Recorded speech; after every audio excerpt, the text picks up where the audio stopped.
Meantime, we could talk about something else.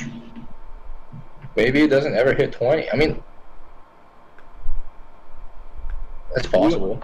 You don't buy that Weiss has snowball mechanics built into it, anti-snowball. The game is... I even told Tom this, that when you take 7 damage, we don't call it like your shields are broken or you've lost a limb or something. We say you leveled up. We say you gained power by taking damage. The very lingo, the rhetoric of the game understands that one of the core mechanics is anti-snowball. That doesn't mean snowball can't exist, though. Sure, I grant it. It's a rhetorical argument, so it's not going to land with a lot of people. For example, I don't know if this exists in the league, but in Dota, when a team is ahead, they've snowballed an advantage gained from early victories. It's still hard to break the base because there are just a lot of factors involved. There are a lot of defensive mechanics built into, the team that's holding their base, as opposed to temporary invulnerability. Huh? There's a button you can press to make all your rarely invulnerable, right? That, or like just the natural dynamic of high ground existing. Like your base in Dota exists on a high ground. When you're on lower ground, you cannot see on the high ground, and 25% of your attacks will miss onto targets that are on high ground. The vision is the most important thing. You're basically operating like no one would say that Dota is not a snowball game just because the defender gets natural advantages when they're behind. Okay. Right? I grant that. So I don't know, you're gonna have to be a little more convincing, I think, than the level up rhetoric to say that snowballing doesn't exist in a way. Yeah, you are. In fact, the fact that the rhetoric, the level up lingo existing, doesn't that imply more snowball? The fact that when your opponent levels up, and what I said about what I think snowball truly is. If that goes in line with the rhetoric, like the whole lingo of level up, if your deck can match while they are leveled up, that's literally the feeling of snowball that I'm trying to get at. Right? Sure. But it's not the discussion of the video. And it's not most filling time what we waited. I think we won't hit 20 unless we start talking about the topic, or we may never hit 20. It's not important to hit 20. Hi guys. Hello. So I was talking to the audience, but yeah. Yesterday, so yesterday in the Discords, not all of you are in the Discords. Maybe you're not in the Discords. It's the Card Games Discord. You can find it on. I think you can find it on Reddit. There was discussion about Wayshor's tempo.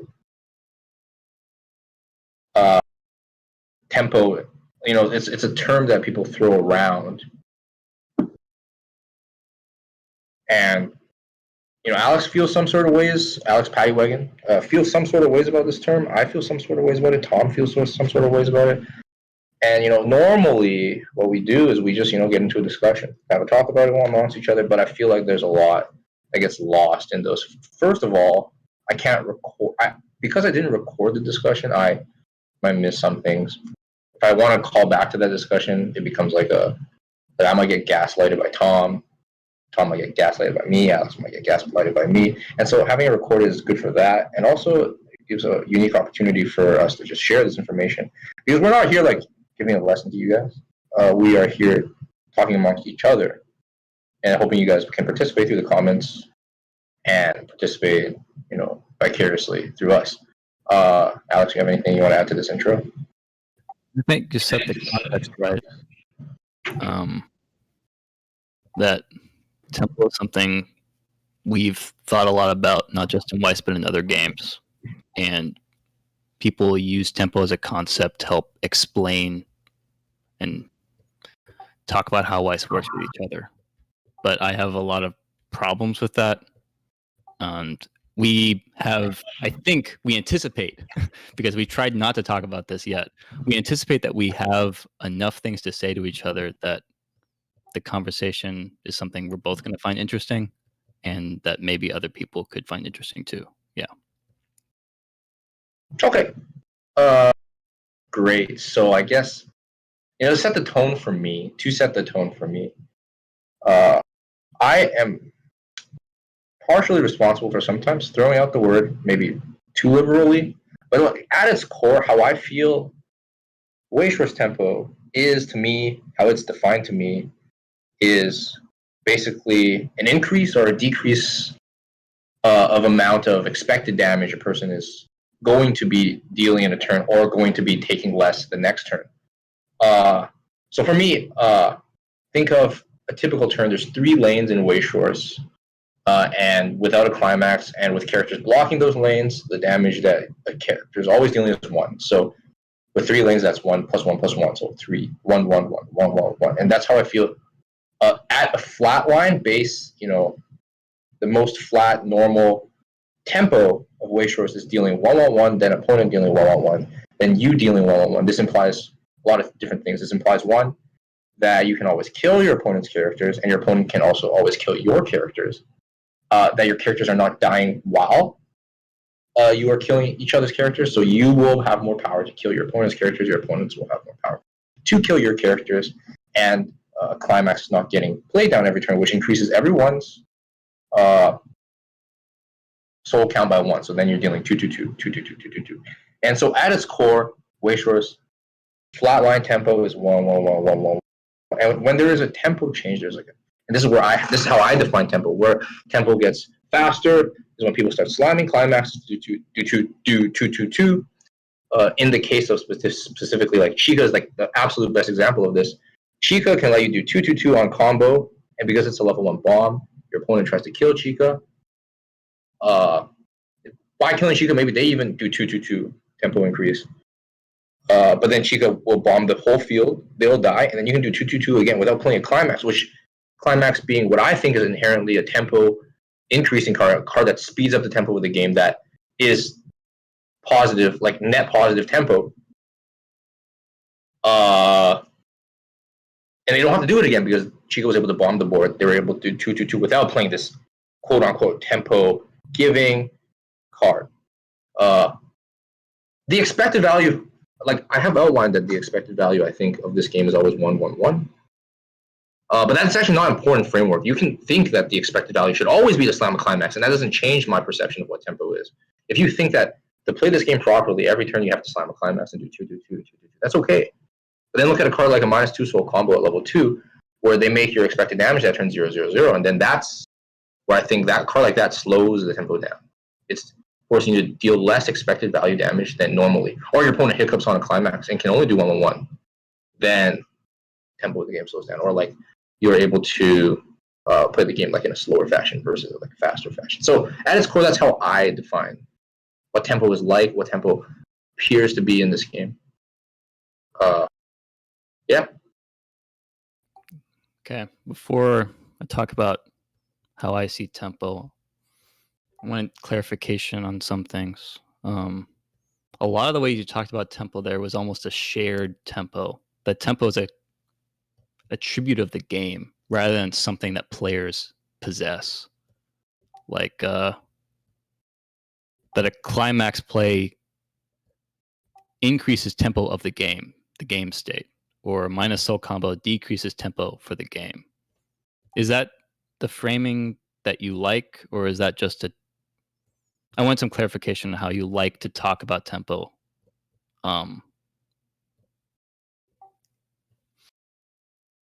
Like, do you prefer talking about tempo as an attribute of the game, that this is a high tempo game? Or do you like talking about tempo as something that players have, that I have tempo because of a play I made? Or I think when people like say I have tempo, in any game, when they say they have tempo, it's almost like the archaic and pieces to execute on those options.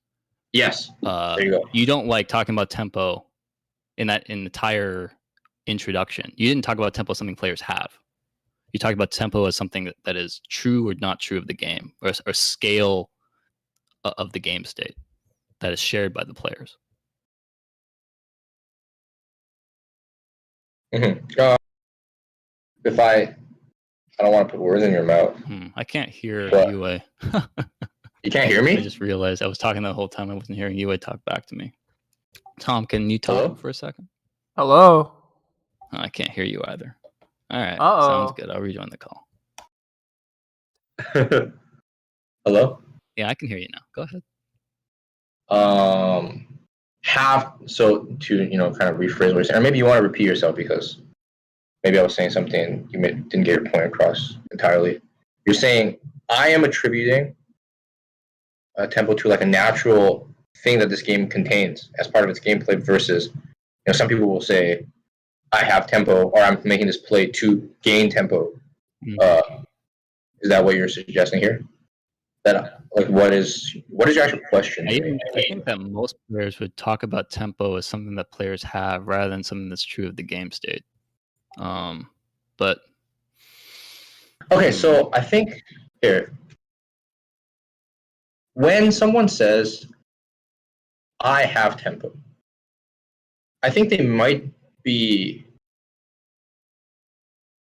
using like an archaic like wording to suggest the game state that they're trying to create. So like if I want to say, look, I'm going to pass here you can't hit level 1 and this play will give me tempo. What this play is actually going to do is it nets positive damage EV. So traditional example, I will go attack your character, kill your character, attack your character, kill your character, you stay at 0-5.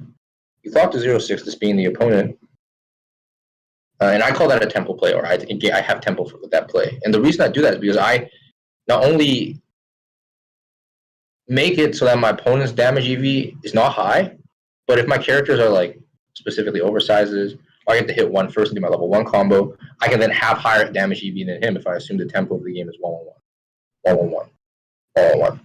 And so when I say I have tempo, I'm just saying I have the ability to speed up the game, to play the gameplay in a faster way, slower way, blah, blah, blah, blah. And I think some people get lost in that. They'll say, like, I have tempo, and they cannot explain. But what they're actually just creating is a way to create a damage lead or create a damage deficit. So I don't know if that answers your question, but that's how I see it. I think right off the bat, some people might get turned off by a framing of tempo as damage. That tempo can be described as damage EV, and an increase of tempo is an increase in damage EV. Especially to describe it in terms of soul counts of the board. That's even more.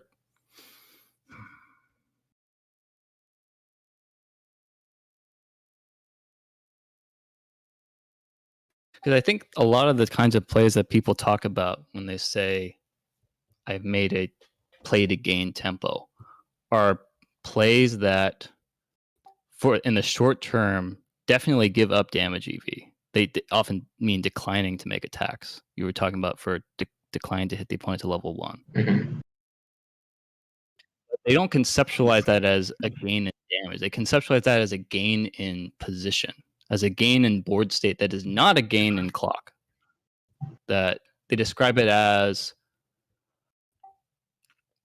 preserving field because my opponent cannot play higher powered characters to remove my field. They describe it as a disruption of the opponent's sculpting because the opponent cannot transition. Their hand is stuck in a level 1. Their board state is stuck at level 1, even though their hand is equipped for a level 2 board state. People describe tempo in, I don't want to say nuance because I understand what your main point is, but that's not what people do when they talk about tempo. I guess my main point, not to sound potentially a little bit critical, if I give up the third attack, and doing so never leads me to get a damage advantage later, I'm just giving up the third attack and not doing the damage, right? there will always be either a gain at damage or in some ways a way that puts you in a board state. Like when I say I'm going to attack twice to deny my opponent, give me some initiative, give me the tempo, some kind of statement like that.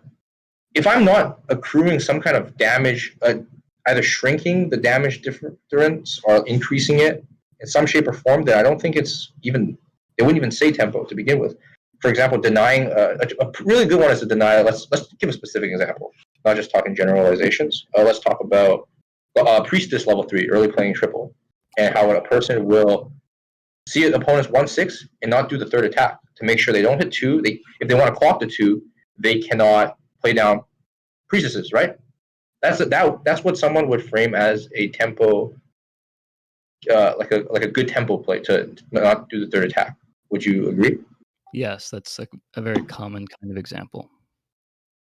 And what are the things? Let's actually analyze one by one. What are you doing by that? You're denying your opponent the ability to early play, meaning you get an additional turn to scale over the field. In this specific instance, that early play also makes so that you can't do damage. You can't do your traditional 1/1. Your lanes don't crash, or your opponent doesn't get to do 3/3/3. Let's not even talk about 2. We jump right to 3, or even if they slam the climax, it's 4. So your opponent gets to do 4/4/4 expected value if they get the tempo advantage on like the next turn or after that. And all these things combined together, when you decide to not hit the 2 first, you're able to mitigate all these aspects, and they're all damage related, every single one. When you take away and like analyze the individual pieces of what people mean when they say I'm going to make the tempo play, it's all damage related, always. And if you can find an example that is not, we have a discussion about that. But I use the Priestess example because I think all the arguments to deny the Priestess early play are damage related in and of itself. You think every element that tempo is used to describe can come down to damage? Mm-hmm. Okay. The way that I framed it, to clarify the way that I framed it. I'm in an uncomfortable position then, because I don't think that tempo is a useful word in Weiss. So I think we alluded to that. I don't think that tempo. I dislike tempo as a concept for Weiss, and I dislike even more. Like I begrudgingly respect that tempo sometimes is useful as a concept to talk about Weiss, but I dislike even more using the word tempo to talk about that concept. I think that whatever merit there is to talking about tempo can be explained in other more useful terms. So I'm in the uncomfortable position then that I'm in the position where you have reduced tempo down to a single variable of damage, which means all the more reason for me to say, why are we talking about tempo and not just damage EV? This isn't a rhetorical move I expected to make in our discussion, but this is why do I need tempo to talk about this? Because as a backdrop, as context, right, UA, we're familiar with the word tempo being invoked in situations where it doesn't make sense, and indeed in situations where it muddles up the dialogue. Whenever you want to bring in a vocabulary, a piece of vocabulary, you want it to make things clearer. You want one word to contain within it concepts that would take too long to explain in that one word. You know, that's what's helpful about gaining more vocabulary. It lets you be more efficient in dialogue, lets you explain things better. If I have to use the word tempo to talk about that and suck up as a cost all these other uses of the word tempo that are white noise that don't make any sense, and we can come up with lots of examples. We found lots of examples of the word tempo being used in a way that doesn't make sense, that made the dialogue harder to follow. Why do I need to do that? Why do I have to suck up that cost? Let's just talk about damage EV. So this is us for the moment granting that tempo as a concept exists twice. I want to talk about that too because I'm still skeptical. But for the moment, why not just say damage EV? Let's say that tempo as a concept is true in Weiss. We'll get back to that. Let's say there is tempo as a concept. Why not say damage EV? Uh,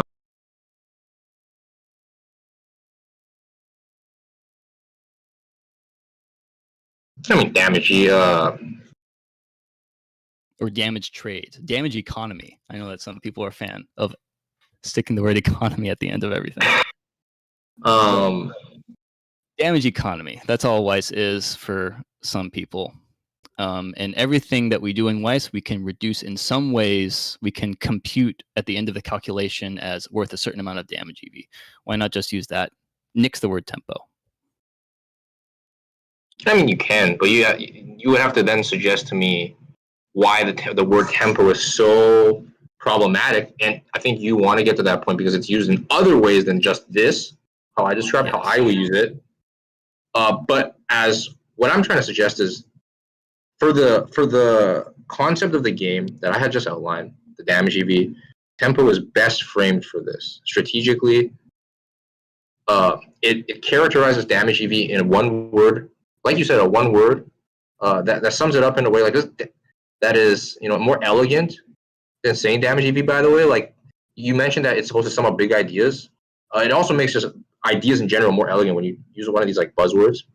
I think tempo is more elegant than damage EV, and I think if we can find other examples where it is also used equally elegantly, then we have a problem with the word tempo as just game jargon, right? I would then agree with you, but as it stands, I like how tempo frames damage EV a lot. And don't really want to see it go away, right? So that's my angle. But yeah, I wouldn't disagree with you that it means damage EV in my example, like pretty handedly, like it's pretty. They are synonyms in my example. I want to put a pin in two ideas. I'm not sure which one to take on first. That whether the word tempo can communicate other useful things, and so there's too much overlap. And then the second idea would be why tempo actually isn't a good way of framing the damage economy in the way you have. Do you have a preference of which? Yeah, I mean, up to you. I think. What do you think continues? I think the more chunky, meaty one is the second one, about why tempo just isn't a good framing for what you described. Because I don't disagree. I'm a Western gorilla. I think about this game wholly in terms of damage trades. And I think that everything comes down, every decision, every other kind of economy in this game is a way to come out the other side of dealing 28 damage to the opponent before you take 28. The game is obviously more complicated than that. It's not that elegant. It's not that simple an equation, but that's what everything comes down to because I'm a Westerner.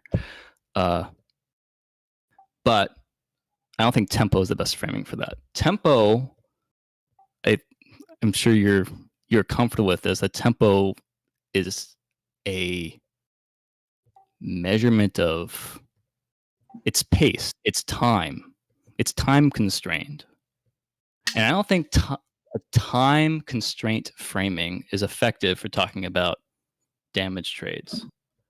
It's not nearly as effective in talking about this game as it is in any other game that we invoke the concept of tempo in. Because I don't think that our game is well suited.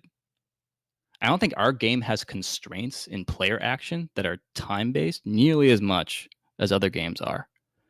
And so I think we're forcing ourselves to use the word tempo and the tempo framing in a game that is least suited to it. So what are some ways in which tempo time isn't a constraint on player actions? Are there other games that you could think of for which tempo is not suited as a word or as a descriptor? Is Weiss the only game? Tempo isn't. Maybe I can make a roundabout answer to that question. Because I can't think of a game off the top of my head that does not at all have a time component. Because we are creatures in time. Our experiences are linear, and it's hard to have chess, maybe games. I don't know. So chess is the most tempo sensitive game because every player action is constrained by the fact that you have one move and then the opponent takes one move. That trading of turns means everything you do, any move you make allows for your opponent to also make a move. So turn economy is the blood of the game. Do they talk about turn economy rather than tempo then in chess? Economy might be another way to talk about it, and I'd be similarly displeased with turn economy being a major factor in Weiss. I would like it a little bit more though, because it's slightly less. It's less jargony. It's less used in other games, so it might be clearer to be used in our game.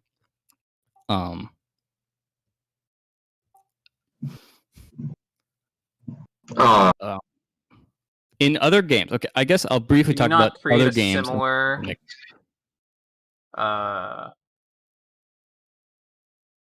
yeah. So like, is the problem then? So is the main problem then that tempo can be just misused? Because I feel like basing tempo around damage economy, much like how chess bases tempo around turn economy. I don't know if that's actually a thing. I don't know if chess players say that, but do that. Tempo means that's the meaning of the word tempo. Tempo is a pacing of time. Yeah, so tempo in Weiss would be how many turns until the game ends. Or fair, but I'm suggesting that as a communication tool, as a way to talk about the game and how this game works, tempo as a concept is the least useful thing. It is not useful compared to the way it's used in any other game in which time as a constraint is much more real, much more serious and severe. Can we not use chess? So I don't want to dive too much into other alternative examples. If you can maybe highlight the specific example it's used in Magic, and for the audience members, if you don't play Magic, I apologize if you can't follow along. But if you can outline the Magic example, because those two card games, maybe we can reach some common ground. A lot of card games use a mana system. Our analog is stock, but one of the most common resource systems in card games is mana, and most mana systems, you start off with a certain amount of mana, and as the game progresses, you gain access to more mana because games are more fun with a narrative of we start with small things and we build toward big things. That makes for more fun games than the opposite.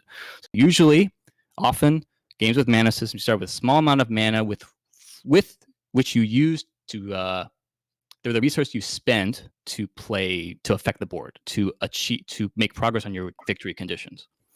In Magic, you're playing creatures. In Hearthstone, you're playing minions. But one key part of this is that your mana refreshes. When you use mana, but it doesn't go away forever. It refreshes at the beginning of the next turn. Mana as a constraint is very suitable to a tempo time framing.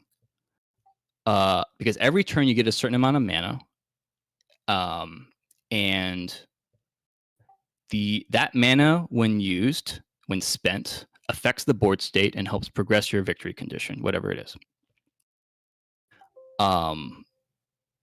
And often your expenditure of mana will interact with the opponent's expenditure of mana. So you're trading expenditures of mana.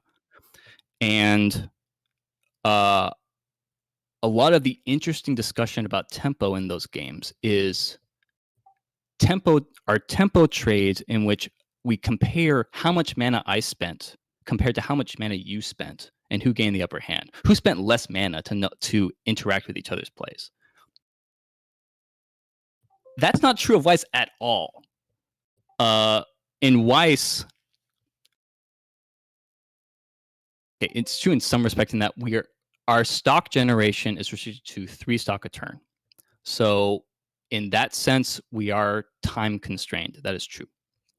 However, most characters, most actions in a game of Weiss are completely costless. You can play 5 creatures onto the board in a single turn, and attack in all 3 lanes there's no. A lot of the usefulness of tempo as a concept is looking at a narrow amount of resources and given a certain number of options, and choosing one option means giving up on another. In Weiss, there often is no such constraint because so many of our characters are costless that we can play them for free. There's no interaction with a time constrained system for most of the actions we take in this game. Whereas in other games, in other strategy games, and in other real-time strategy games, card games and real-time games, every action you take has an opportunity cost. If you do this one thing that is taking time, tempo units, mana, that you cannot use to do something else. And Weiss doesn't have that. I think that's the strongest argument I can make for why tempo is not useful as a concept for Weiss. Because the traditional to bring it back, because the not traditional, I don't want to say it that way, but like because the framing that it has for MTG is so vastly different from how I just framed it that you just don't think it even works. Like how I framed it, as in how I framed it like 20 minutes ago when I first presented. In MTG, they don't need to describe tempo as a damage framing because it is so rich already as a time unit framing,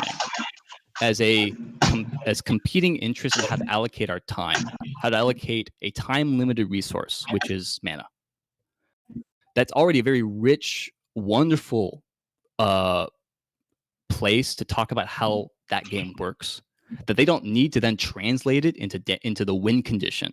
They can talk about tempo to achieve a win condition because tempo is rich enough and strong enough a concept for that game that they don't need to equate the two. Whereas in Weiss, because time is so little a constraint, because so often we can just do everything, it is not a strong enough discursive, it's just not a useful enough concept without having to just straight up equate the word tempo to damage. We have to equate tempo to the victory condition itself because it's just not useful enough. The victory condition and I want to add that maybe this is what you're not acknowledging enough of, is that the damage is potentially the biggest constraint in Weiss Schwarz. So that in MTG, the time, the mana, the fundamental, what's the word? Fundamental burden you have is like the burden of mana. Whereas that doesn't translate to Weiss Schwarz. But we do have something that's equally burdenful, which is the damage.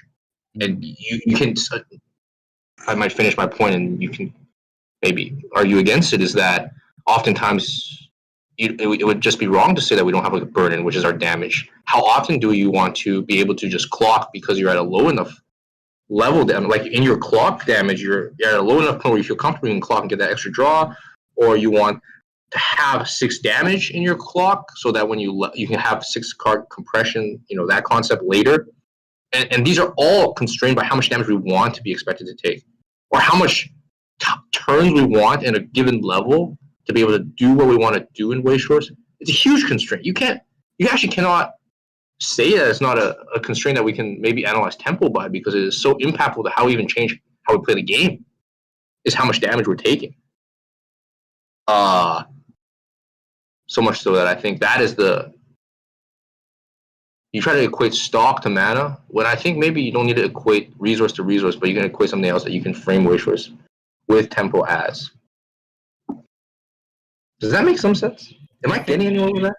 Yeah, I think there was an insight that the time constraint in Weiss is damage because it's so hard to have an inevitability in Weiss that you won't take damage anymore. That's so hard to achieve that damage is the clock. And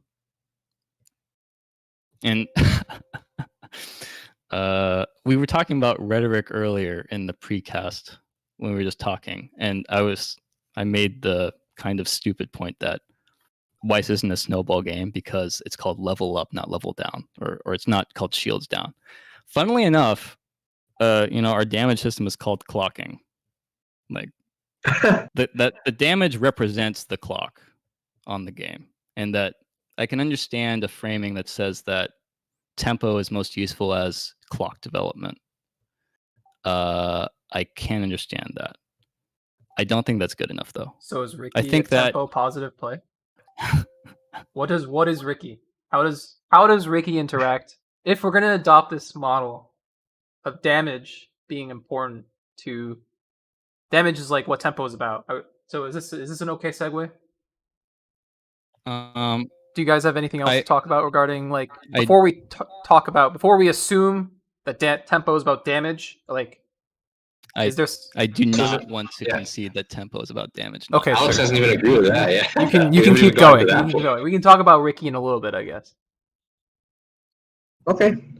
So you don't want to concede that tempo is damage because is this still too vague as a? Like, if anything, the problem is that it's too literal a translation. It just demonstrates that tempo isn't a useful concept. Yeah, the short of it is tempo is a wonderful, rich tool to talk about how other games work. And it's a wonderful, rich tool to talk about how games work because it sheds light on how to achieve victory conditions. And it's a concept that you balance against other things, like card advantage. It's a rich enough concept that you can balance it against other concepts and weigh how does one achieve a victory condition? How does somebody win? In Weiss, if you just equate, because tempo doesn't mean enough in Weiss, we end up having to equate it as damage, or that's what your model does. It's tempo as damage traits, damage EV. That just means it's not a useful concept to me. Because you've equated tempo with the victory condition itself. Well, I think Yue meant that what's an example I can use to illustrate the concept?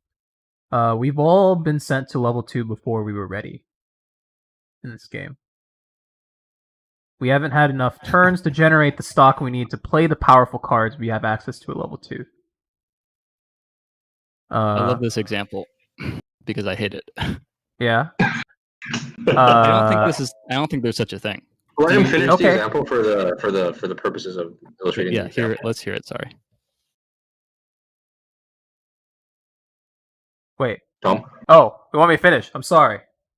Well, that's just it. I mean, that's just the example. Like, not so like the idea of being ready to play cards at a certain level. Yeah, I understand. There's like that. a clock that there's like a schedule or a clock or whatever, what have you, that every deck or even every player with their deck follows what they're like, what they're I guess comfortable with, the tempo that they prefer to play the game. Ha ha ha. Do you not think that do you not think tempo is a good word to describe that kind of phenomenon? No. Okay. I think tempo adds meat and substance to just something that is actually insubstantial and meaningless. It tries to make a turd look good. Because I don't think there's such a thing as I'm not ready to be 2. I don't think that I'm not ready for level 2 is real. You don't think that's real? If your hand has level 0s in it, and you take a 4-soul swing, a direct attack, and now you're level 1, that doesn't mean you're supposed to be on a schedule to be playing the level 1s now. You still execute your level 0 plan, and you just happen to have a little bit more damage your clock just happens to be developed a little bit more. Your clock will continue to have more damage, though. Well, as we preceded some discussion about rubber band mechanics, that's not necessarily true. In fact, at first deck taking more hits, fast hit to level 1, like you're still gonna get a certain number of cancels, and in fact, you're more likely to cancel now. In the next attack phase, in the next damage processing of 6 to 8 or 9 cards. So I don't think there's such a thing as not being ready for level 2. I think that's controversial. I think that probably goes against the instinct of a lot of players, and that instinct might be right and means something real, but I don't think so. Like, people want to play, as you said, people have a schedule in their mind of, on this turn I do this, and on this turn I do that. But that, I think that's independent of you happening to have taken a bit more damage. Like, having more damage in your clock doesn't disrupt your plans. Having less damage in your clock, yes. Being level locked out of your turn's plan matters a lot, because the way that Weiss works, when you gain levels, you can play more characters, not less. So it makes sense that if your clock is slowed down, then sure, I am not ready to still be level 0. That's definitely true. But the opposite, no, that's not true at all. No, that's not true, Alex. I want to counter you. Is your thought done? I don't want to. Yeah, I'm done. So I guess my counter would be: so you're saying that you can just continuously play your previous game plan if you were leveled up. Well, I don't think that's true.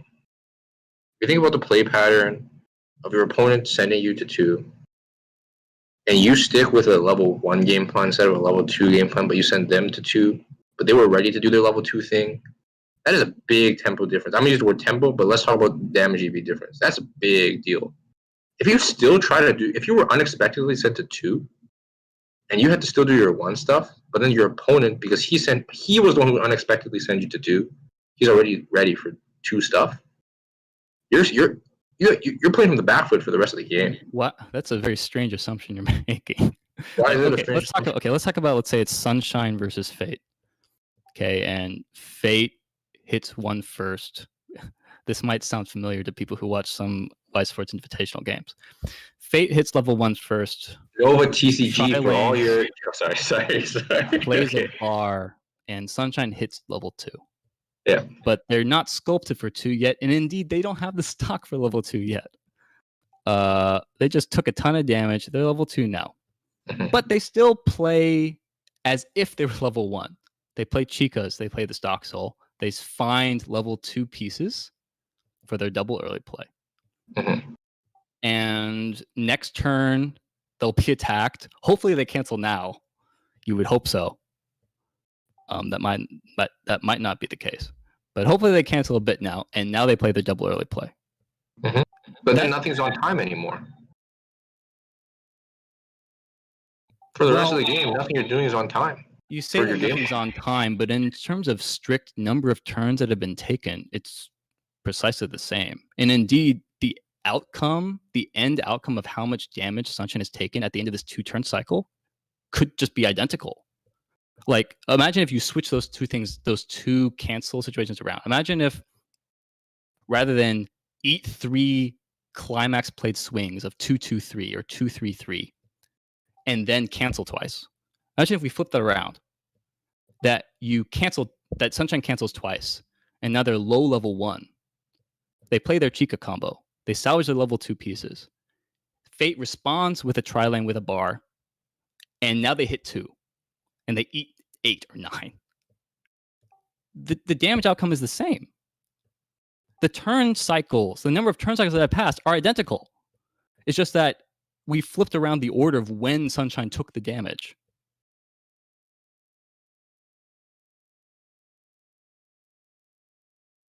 I'm making a lot of assumptions here. I'm assuming the double cancel actually happens. If that doesn't happen, yeah, they're in trouble because they're just eating damage and they're dying. So there's a built-in assumption in my thought process about something about being ready to be this high in clock. I have a built-in assumption that your cancels are still in the deck, and at some point they'll show up. Might be false. But I'm interested to hear what you think about that.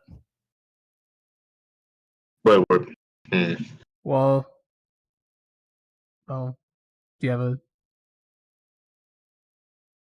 I think, Tom, you can go ahead. Sure. I think if you look at the kaleidoscope of results, or outcomes that come out of hitting level 2 first, I think it's just more likely than not that the game's going to end for you sooner. Right?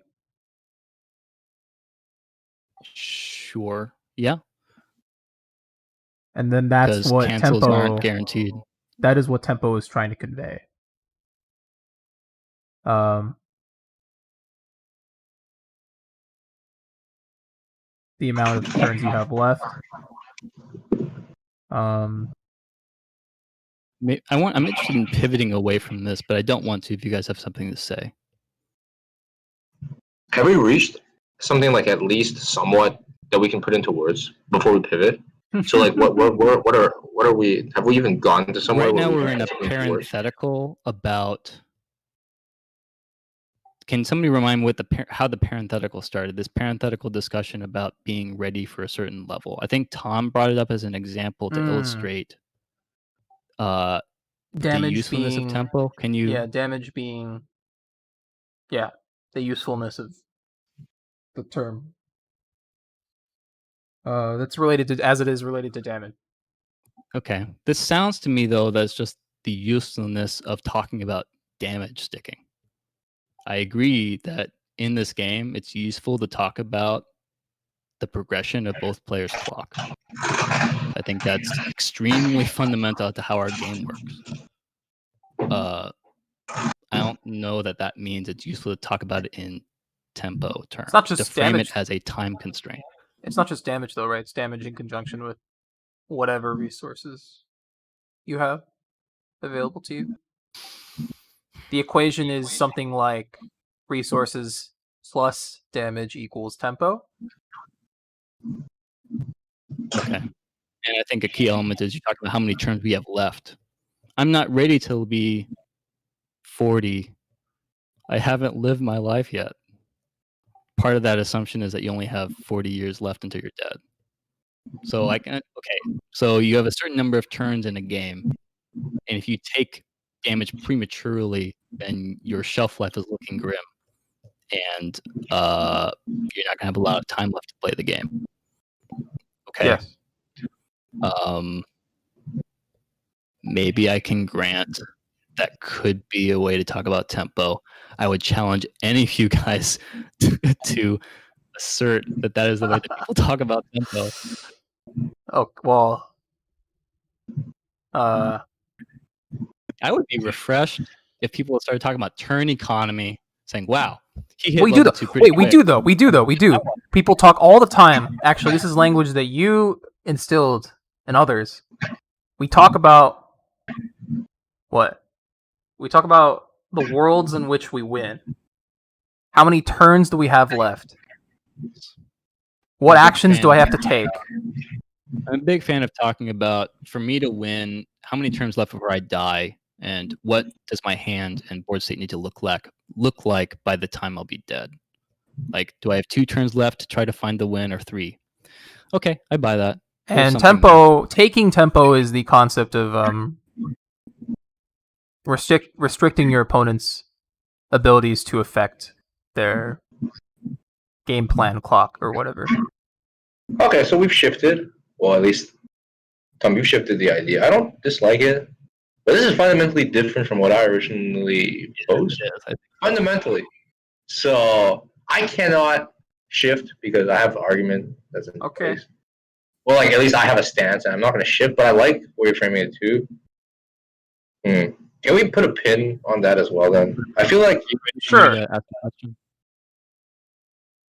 Because, so there was 2... Let's bring it back. Alex said there was 2 things you wanted to bring up in this discussion. We did the latter a little bit. We're not, like, 100% clear on it, but the first... Can you repeat what the first one was? I set 2 pins. One was, are there other concepts in Weiss for which tempo is a good word, which means that we've got one word trying to do the job of trying to cover multiple concepts. And then the pin thing we're talking about just now is tempo a useful way to frame damage economy? Granted, damage economy is very important, but should we frame it that way? Okay, and I think we've gone to this. Tom has the final take on this before we move on, which was what he just said. still relating to damage in some ways, but very different from what I said. What would you That say? Would you agree that?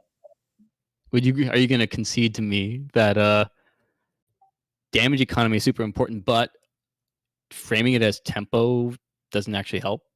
well, should I give a final say before we move on to a different one? I don't want to. I guess. Go ahead. All right, thanks. I'm still a little bit muddled because when we cited the Magic example, and we talked about tempo being how well you effectively use mana. The funny thing about how effective you use a time-constrained resource. I wanted to interrupt there. Time-constrained resource, which is mana. And so, like we've talked general, I want to talk specific, and we can all agree that turn 1 Noble Hierarch it is a creature that produces mana.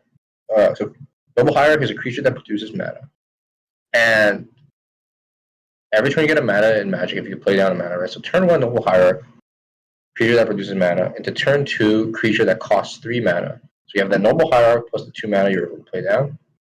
That is an MTG called a tempo play. Right? Everyone disagree? I don't know Magic, but I'll agree. I guess. Alex, are you there? I'm listening. But, would you not call that a tempo play? You're able to use 3 mana on turn 2, which other decks only use 2 mana on turn 2. Sure, yeah. Is that a tempo? Is that a clear, defined tempo play? You are ahead in tempo. You have developed to the board to achieve your victory condition 3 mana of value at a time when your opponent probably can only do 2. I do want to clarify though that in total, you as a player have spent 4 mana to the board, but one of which is this stinky Noble Hierarch that happens to have a very good effect to make your other character stronger. But it was just a land or elf. It's just some dinky stupid dude.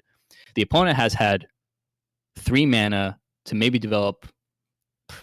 Okay, it's not worth. But later turns after that, you're going to have more and more mana to spend. Yes, and you're going to develop. You're going to be able to commit to the board to achieve the victory condition. More mana than the opponent. So maybe I should clarify. The Noble Hierarch is the card that is producing like a tempo advantage.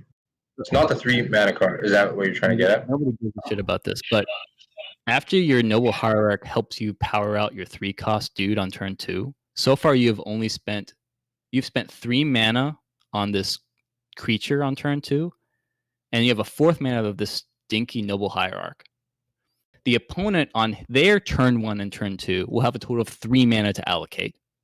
So they might have 3 mana committed to the board also.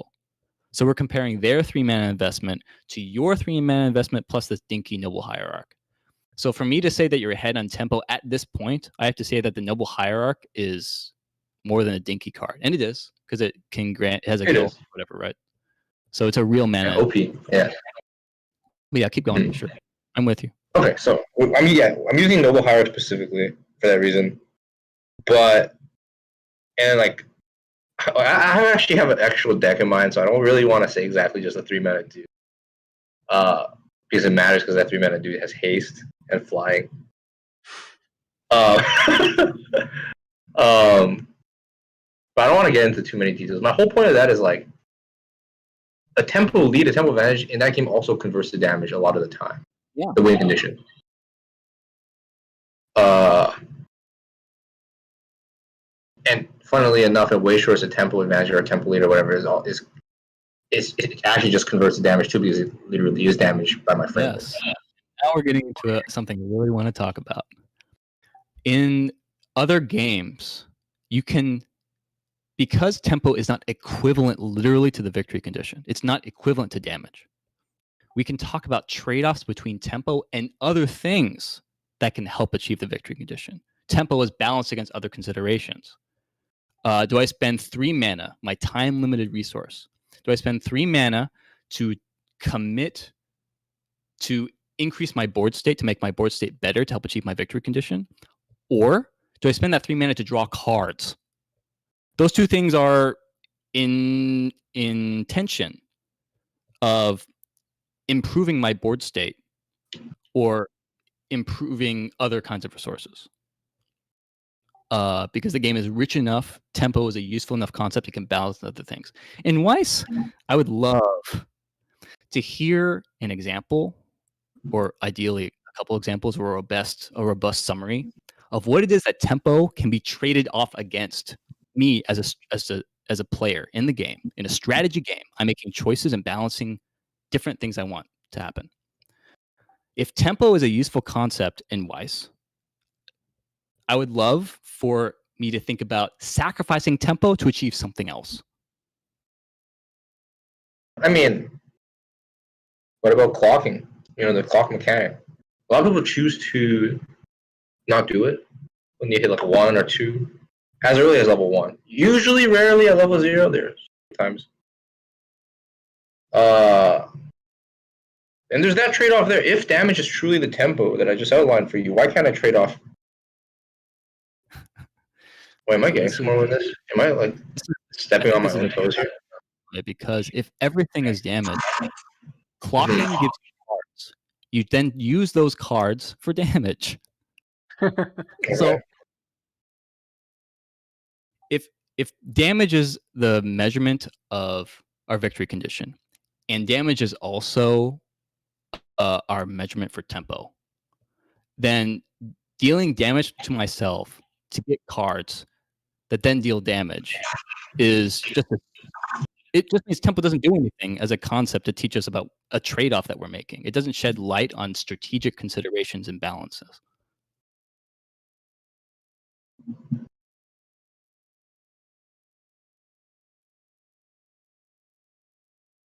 Well, something about the specific something. I don't know how to frame it into words, so I'm just gonna say something clocking from 1.6 to 2.0, losing compression, and still not being able to play down and really play healer and get value. Something. A lot of trade-offs there. And I want to formulate it into a thought. Having trouble because I just have like these like things. Maybe you can formulate into thought. There were a lot of things that happened there just now. Sure. You lost 6 cards. And lost 6 card clock. Sorry. Beautiful example. Yeah, keep talking through it. I think you're gonna get there. So you lose 6 card clock. So that's 6 card compression that you're losing. 6 cards. 6 cards. You hit 2. You have an early play healer in your deck, sure. But if you want to play it down, you can't even heal because you're at 2-0. You get 2 more cards. I'm just saying there's a lot of trade-offs here that are damage related. For why I think staying at 1.6 is pretty good. I don't have the thought. I don't have like the formulated thought, but you have to do that for me. I'm just saying there's a lot of things here that are damage related and very relevant to something. Because playing that level 2 card means you'll win a lane too. There's just a lot of things going on. You can put it into a thought for me. With that, we're balancing different ways in which we can deal different kinds of damage economy, different factors of damage economy. You're balancing future compression against present board state and present soul counts, and soul counts will be, and my hand and the opponent's hand, because you're going to kill a card with your early play. A lot of things are being balanced against each other, because this is a rich enough strategy game that there are things to think about, and it's complicated enough that there's not an obvious answer. That's something we all like about this game. You guys like about this game. But in no part of our discussion there do we reach a tension between two things that aren't, in the end, damage.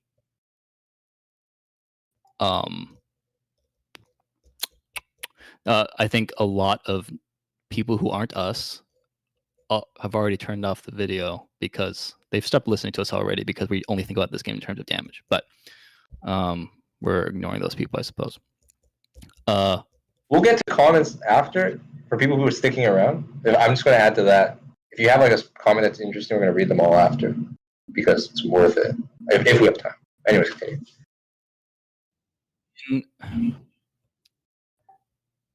For discussion about a strategy game to be useful. We want to talk about decisions in the game and balancing of factors that are not just the win condition, because that misses out on a lot of insight, and you lose a lot of truth by reducing it that much. So instead of just talking about damage, we talk about concepts like compression, board state, soul counts, my hand size, my options from an increased hand size, killing the opponent's characters, reducing their options. We have a lot of things to talk about in this game that make it a rich game. But I think nowhere in our discussion do we end up balancing, for the sake of insight, tempo against anything else, which means it's a dead concept. It's a dead tool. It's a dead lever. You can't have one player say, you know what, I really value tempo in this game, and then somebody else says, no. It's like assuming both players think tempo is about damage EV and damage traits. Mm-hmm. It's hard to have a dialogue about this game in the way, like, you could suppose in another game or other decks they'd say this deck is very powerful at abusing tempo, is a tempo deck. Okay, hold on. And Before this I other lose deck though is not. Pause before I lose my train of thought. Isn't the early play that you can play? That's the tempo play here. That's the only you card lose in the out on entire value. example. That's the only card in the entire example that can mitigate damage. I guess there's other things like I can choose not to clock, but the early play is the one that actually creates a damage differential that wouldn't have existed prior. Potentially, right? Because that card has more soul than one soul characters. The early play is the one character, the one factor in the entire scenario being 1/6 to 2/0, that you're actually playing something down that actively is going to change how fast you're dealing damage to kill your opponent now, is the early play. That is what I would call the tempo play, and I pause you there because I don't want to lose that train of thought. How do you respond to that? How do I respond? Like, clocking isn't, because clocking happens once, and like clocking can happen every turn, but I wouldn't attribute clocking to being like a tempo-inducing play. Or like in that specific, it is actually tempo-inducing because it lets you play down the early play, but it's not the tempo card. I think the early play is the tempo card. Maybe I'm digging myself into a bigger hole. Maybe I should let you. There is a trade-off going on there that you're giving up the value of the heal. I know a lot of people talk about that, of early plays played for board state presence and ignoring the on-play effect because it whiffs. There's nothing to heal with it. That's often considered a lot of people appreciate the bravery of that kind of play, of a person who says, I think that my path to a victory demands I commit this early play to the board now and give up the heal. A lot of people think that's an interesting thought process. There's a trade-off there. I don't think the trade-off of tempo versus anything else, because like you're trading off two different kinds of damage trade. You're trading off two different elements of damage economy there. You're trading off a heal later versus a big dude with 2 soul right now to win a lane. That will win lanes. Yeah. That's two different kinds of damage. Those two elements of damage economy interacting, and you coming out one side or the other. But it's not a tension of damage economy versus something else, which is what I would want. That's what I would want out of our vocabulary. I would want to be able to talk about balancing tempo against something else. Otherwise, it's just equivalent to. It has no meaning. Why talk about it in terms of time units? Why use the word tempo?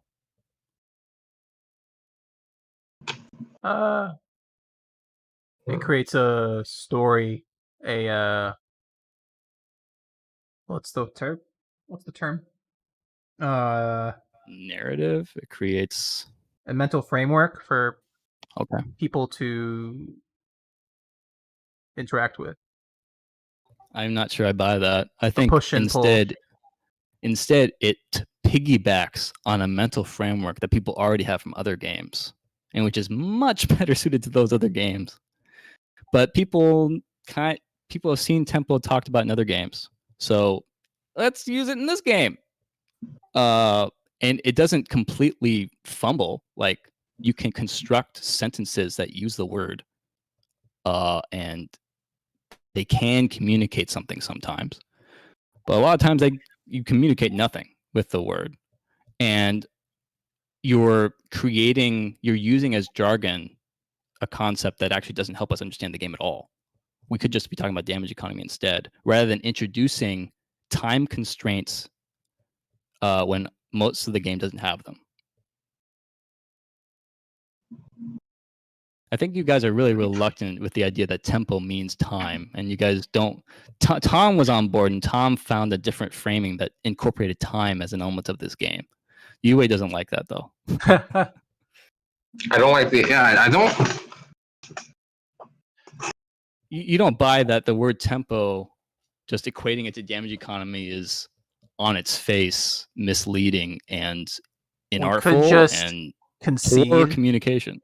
We could just concede that it's a bad word, but it helps people talk, helps new players talk about the game. Because you're framing it as directly time, but I'm framing it as something that is rhythmic, which is the 1-1-1. Pacing, which is also what tempo is actually fundamentally about. It's not about time, it's about rhythm. Yeah. That's actually what tempo actually is. Not a time constraint, but a rhythmic constraint. And when I say 1-1-1, that is a rhythm. That is 100% a rhythm. So how can you talk about tempo as like a good or a bad thing then? Isn't it just inherent? So like an example, I can bring an example from fighting games. People talk about players playing at certain tempos, but never as like a strategic trade-off. It's more just of a, this guy just plays at low tempo or this guy just plays at high tempo. There's no like inherent good or bad quality assigned to low or high tempo. It's just how things are. I mean, I would say the same. I wouldn't disagree with you. I would say it's how things are. Imagine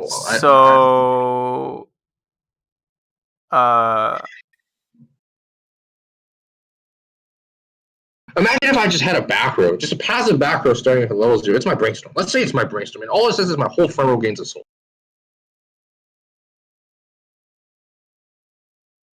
We don't even need to talk about trade-offs here. That is definitely rhythmically more advanced than any current deck. It makes your gameplay faster, makes you do damage, the game ends quicker. You're a high-tempo deck.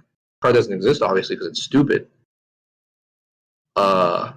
Maybe I cut out there. Are you talking about Junio or what? Some Junio-esque card that starts at level 0.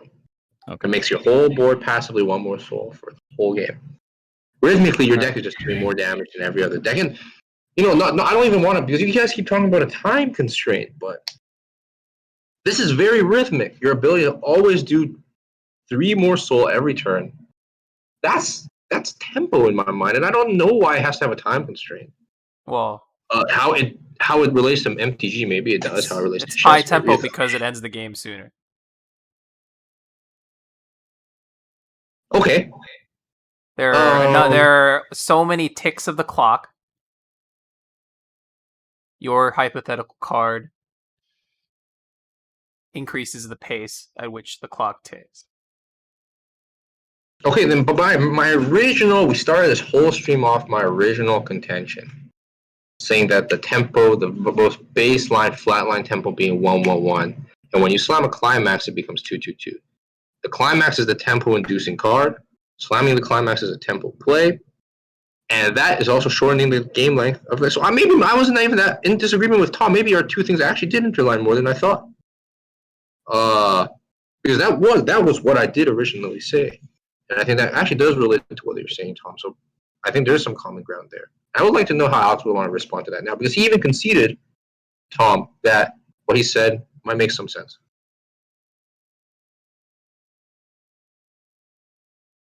Are you there, Alex? Tempo as pacing. Are you and pacing? As a rhythm. As a rhythm. I am mentally pacing.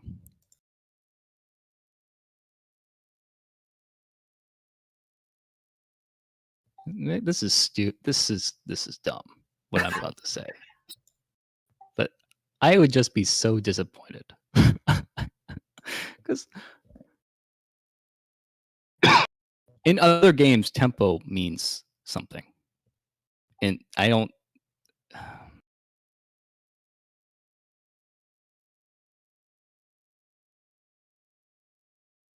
Okay, how about that leads into, if that's what tempo is going to mean?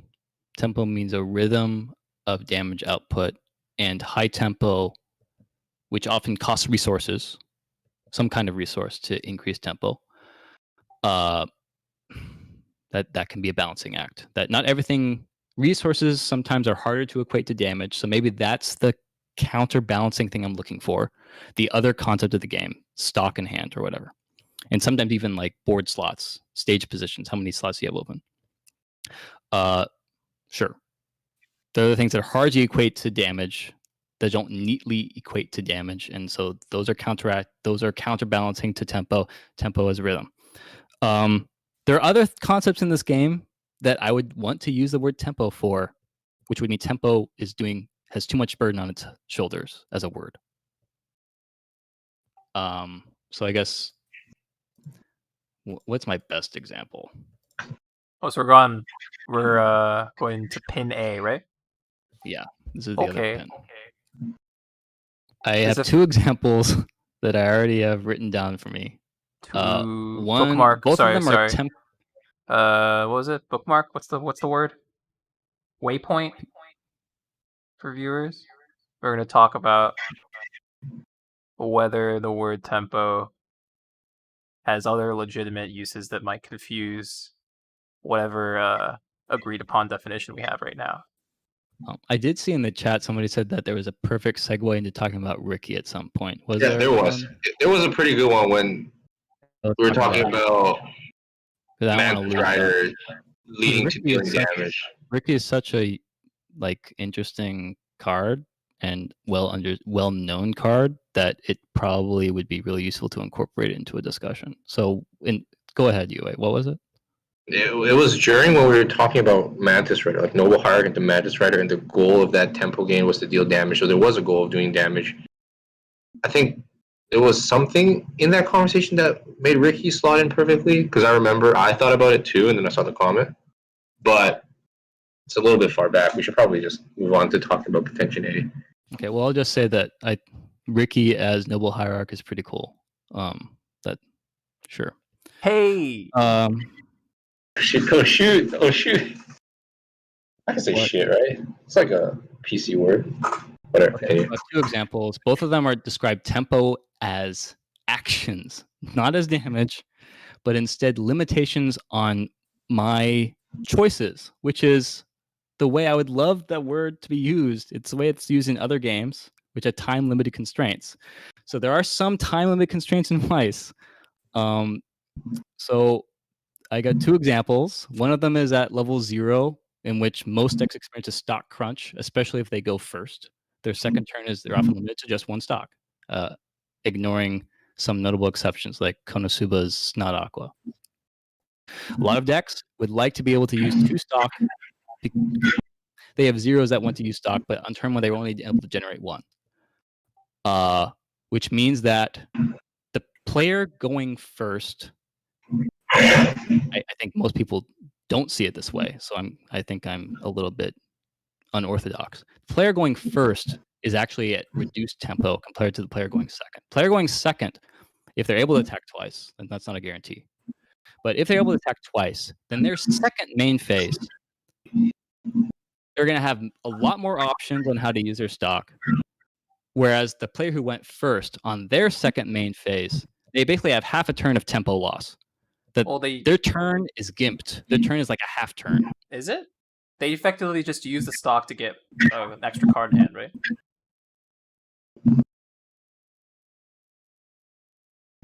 That's what going first means. I know that you guys have had your own conversation about what it means to go second, go first, and I completely disagree. So no, I don't think that's true. But the player going first, if they're trying to scope their hand to achieve their plan, and to find a win condition. They have 1 stock to use on their second turn to progress that hand, to progress their board state.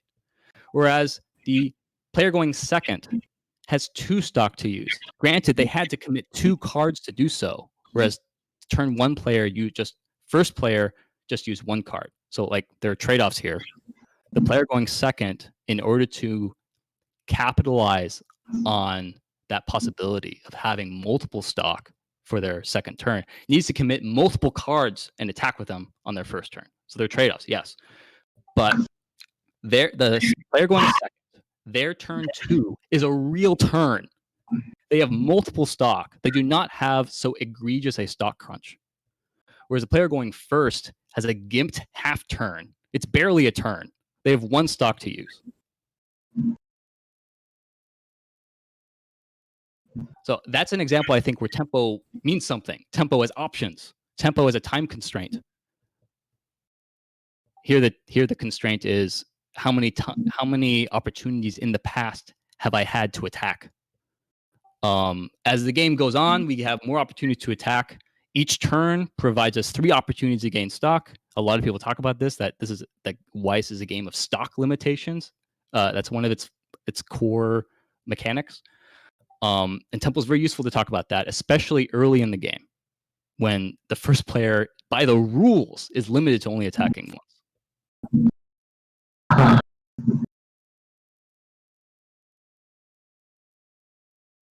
Or you can also talk about this in terms of turn economy.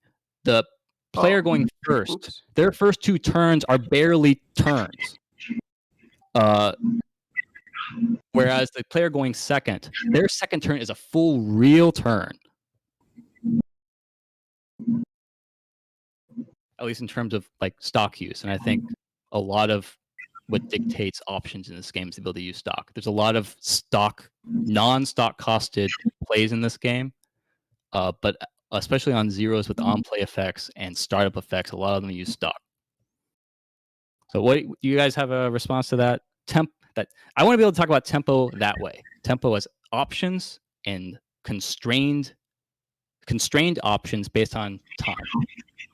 And if I have to use it, if I have to see other people talking about it in terms of damage trades, then I think that's sad for the concept.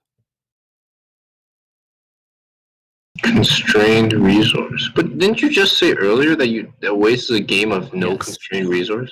Most of Weiss is a game in which there are no constraints on your options. You can play as many costless characters as you want, but for the few constraints that there are, okay, and I don't think there are many, but for the few that there are, I want tempo to be about that. But so you talk about these constraints, and this is actually the first time the 3 of us we like when I say I hear this, and this is the first time I've ever even considered that, you would believe me, and you don't think that the reason I'm not considering that is because I'm bad. I was incapable of, right? That's the important thing here. Like, I've never considered what you just said, and it's not because I'm incapable of considering it. It's because maybe from my angle, your consideration that you had a 2-stock constraint on the second turn that most decks want and have that 2-stock constraint, but I feel like that can just carry on over to the next turn. That if you did have a constraint, you can just carry it to the next turn, and it's not like the biggest deal. And so I don't really. This is like honestly the first time I've even thought of like going second, having a 2-stock advantage to do stuff. Not necessarily the first time I've thought about it, but the first time that I felt this strongly about, like, because you feel quite strongly about it. Like, all decks need to have that. I think it's like a luxury that I have, especially when I go first and I trigger a choice. I feel really good about. But I never felt like that was a constraint of going first and make going first bad, and that's how you characterized it, right? Sure. Like, yeah, it's just I don't feel that way. Like, obviously, going first and triggering choice just feels like the absolute nuts. You actually just feel like you're on cloud 9. But I've never felt like it was like if I didn't have that second stock that I was in a worse spot at all. This is the fact that I had the second stock is like I could do more things. That's pretty crazy. Yeah, that's where it's possible it might be deck specific, but that doesn't mean that it's a bad concept. Like, it's very useful to talk about Konosuba. Konosuba going second. Konosuba going first. Its second turn feels like half a turn a lot of the times, unless you sack into the Megumin level 3. But the data from the Wagers Invitational had Konosuba winning like 70% of the time when it goes first. And that's like a real data that Ian shared with us. I don't know. Do you have a response to that? No. If the turn is truly gift, then what does this data mean? It can mean that there are trade-offs. Fair. I could accept that, but could you use? I guess this. I'm not even talking about tempo with you right now, so that might be my fault. But maybe I don't feel like it's a tempo because is it? Sorry, I have trouble understanding this definition of tempo. I'm actually just having trouble. Maybe. Okay. Maybe. Well, we might just set aside that first example. We could talk about the second one. Maybe that would be more satisfying. Yeah. The second example is tempo as to hand sculpting. It's a piggyback. It uses as its example something that you've talked a lot about, which is a player who's ahead and the first mover and starts setting up a board first, demands that the opposing player react and find an answer to that game state. You could probably explain it better than I could.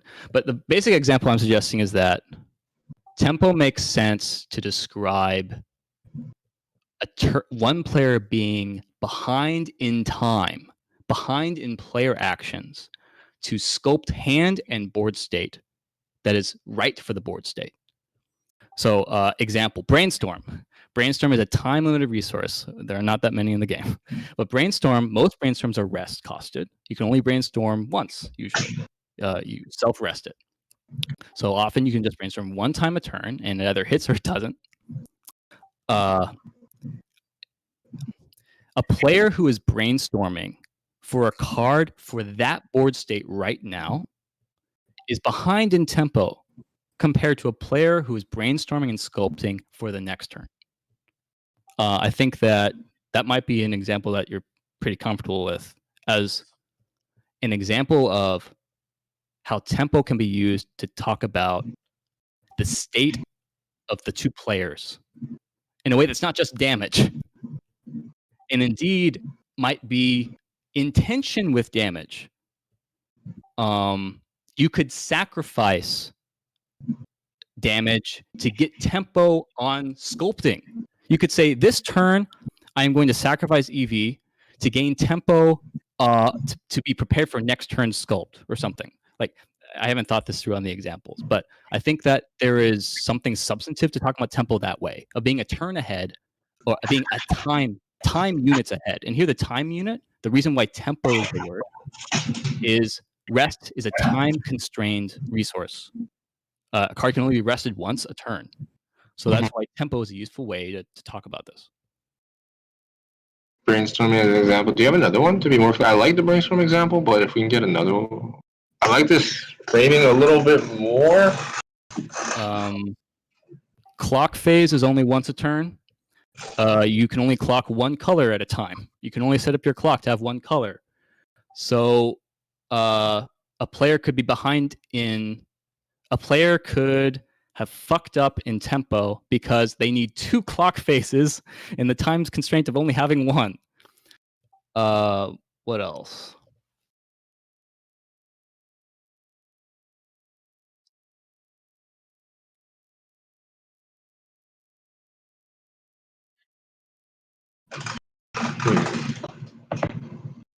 The problem is that there just actually aren't a lot of time constrained parts of Weiss. A lot of Weiss doesn't have a time component at all. So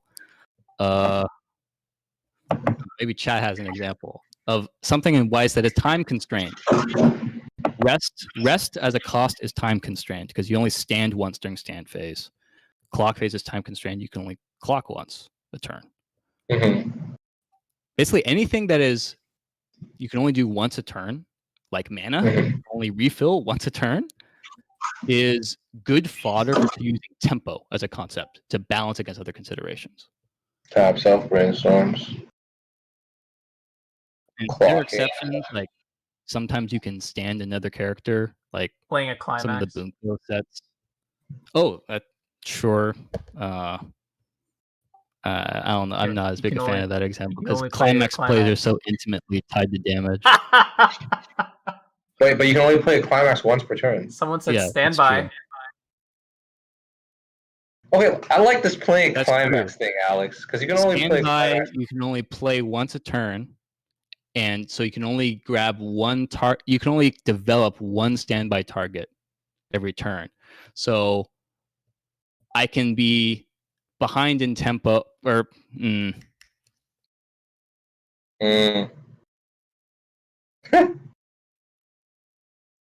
The funny thing is, there's no way I lose because if I can't find more examples, it just means this is a shit concept for this game, man.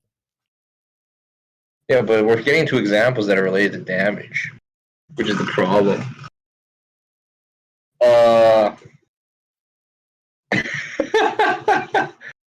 Okay. So you're not satisfied with talking about that sculpting for the board state in my hand example as in terms of tempo. It's not that I'm not satisfied. Is that I feel like there are words for because we're talking about descriptors of events that are happening, and we're talking about which one is tempo is best suited to describe. And yours are. I'm like slowly getting to understand them, but the sad part and the reality of it is that they are actually way more convoluted than the damage example, which is actually just way more clear cut to what tempo can mean in this game. And we prefaced all of this with that the jargon terminology that's supposed to represent the concept should be clear, should be very like it should describe the phenomenon clearly and concisely. That's what it's for. I don't agree. That's not what jargon's for. Jargon is a way of summarizing sometimes very complex concepts into a word for in a franchise community that, okay, they learn this word, they learn the concept behind the word, and now they can efficiently communicate to each other with that word, something very complicated. So what I'm asserting is that tempo is a very useful word to talk about my examples. And it's hard to find better words to talk about my examples, a better jargon, a better piece of jargon to summarize the concepts at play. Whereas damage economy, I don't need the word tempo.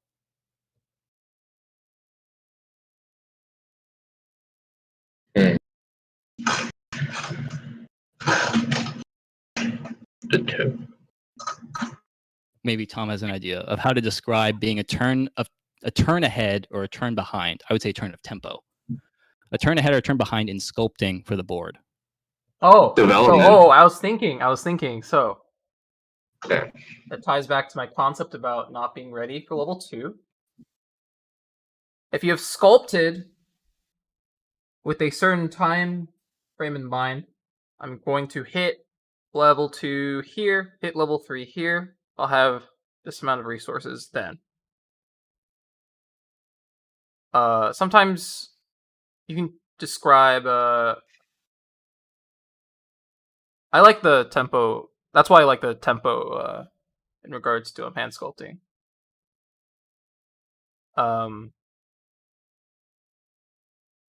But it's like not a. I don't know how that could be generalized. It seems like a very deck specific thing. Like thought isn't fully formed. I was thinking How about this? My opponent double early plays, but my hand doesn't have answers to the early plays yet. Yeah, now I have to. Okay, yeah, sure. I Now I have to search for answers to these early plays. Or not. And that's the strategic consideration, I guess. Tempo. What kind of tone was that? Was that a tempo is being established? I don't know. Alex, It's like He's bellowing in it's admiration. being whatchamacallit?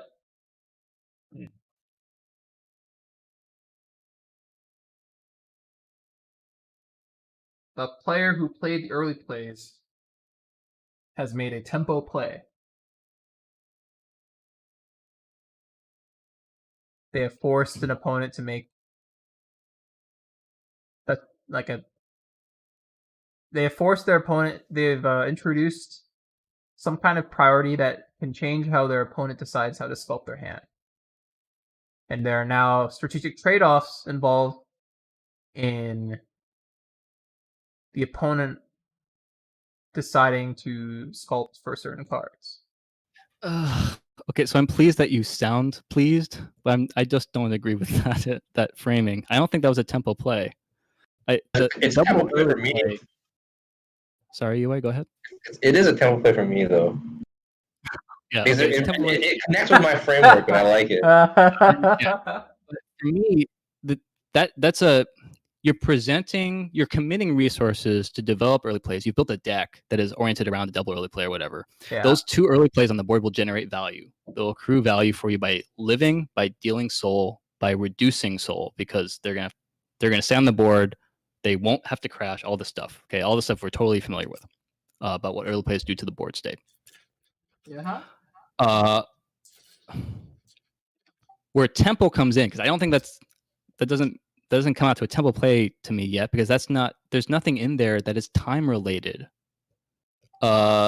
Instead, the tempo element there is the opponent ready, in your phrasing? Not is the opponent ready to be level 2? Not is the opponent ready to have a certain amount of damage in their clock? But instead, is the opponent ready to handle those early plays or not? If they have to use this turn to answer the early plays, while the double early play player sculpted for endgame or sculpted for deck manipulation or whatever, the responder to the double early play is behind in tempo. They're reacting to the board state that is in front of them. They're not able to play for the next turn. This is something that Yue, I think, loves to talk about as an element of Snowball. And I think that tempo is a rich concept to apply here, because there's a time element here of I have this turn. I have 1 rest brainstorm. I have 1 clock phase. How am I going to allocate these options?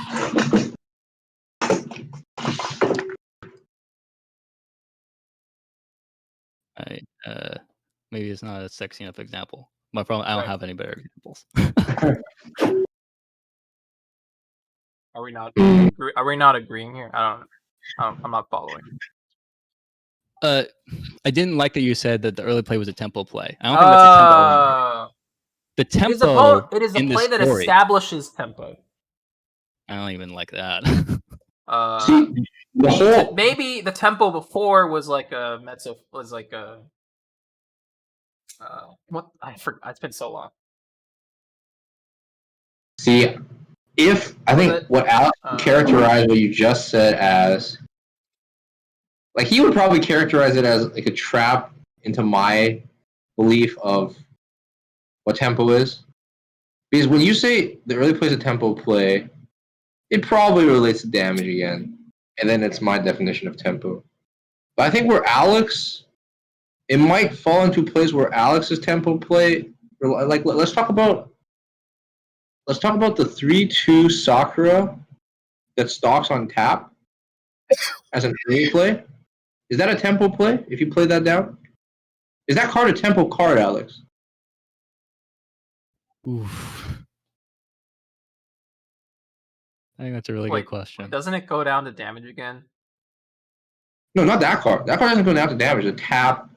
It does, because the relevance of it coming down earlier is purely about the assist effect and not about the stock effect, because you spend the stock to get that card out onto the board.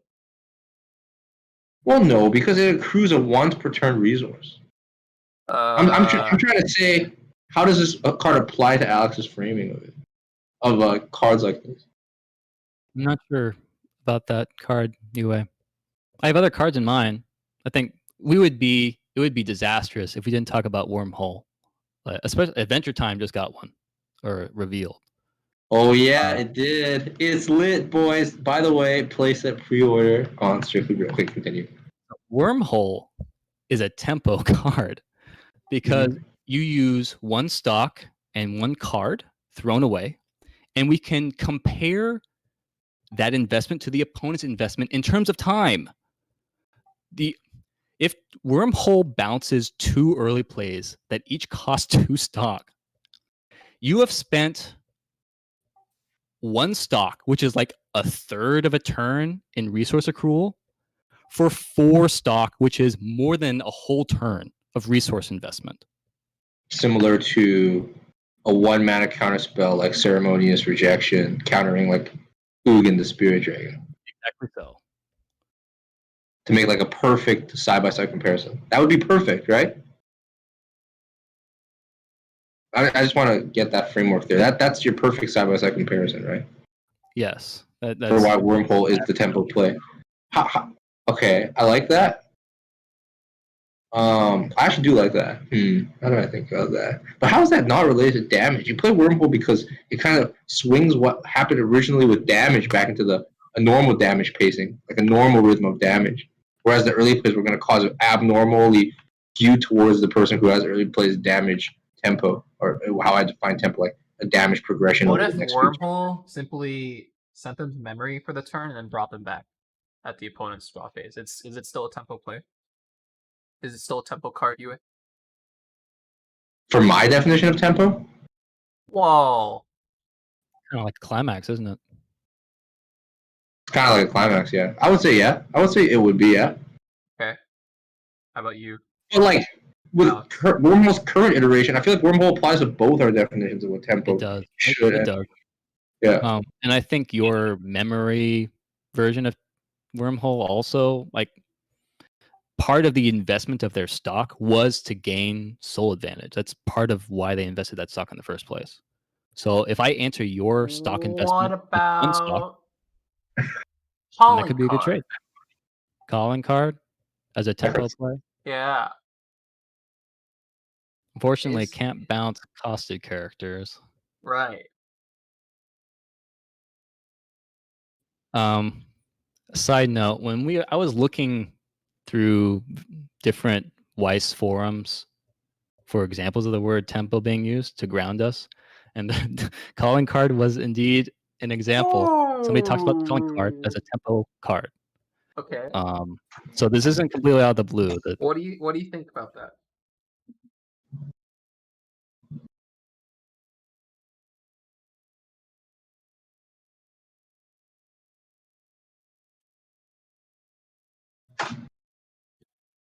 So now we're not talking about comparing resources. We're not talking about comparing stock. We're comparing different. We're comparing something else, right?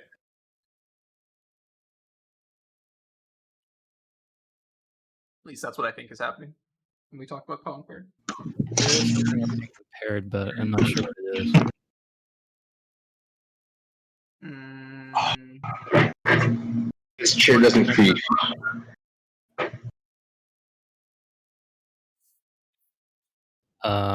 I'm not sure if there's. I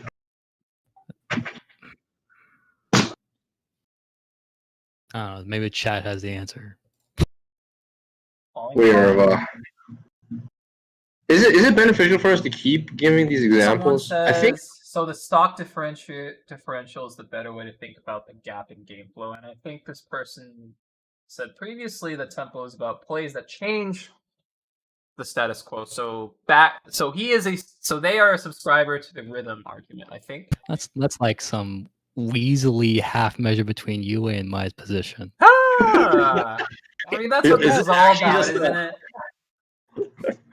Compromises are about both Okay. parties leaving Is there any unsatisfied. card that we put in our decks that does not change the game state? They'd be dead draws then. Well, I sound extremely harsh, but I think there is something important about that. Yeah, sure, yes. changing the status quo. I like the idea of a gap in game flow, but I describe it in terms of a gap of how much time each player has. How many time units, how many rests, how many clock faces did it take for me to answer your play while developing my win condition? So I'm not against the idea of stock difference is a way to measure stock as a result of attacks and turns, and one player nullifying the other player's stock use. Yeah, that's the kind of thing I care about.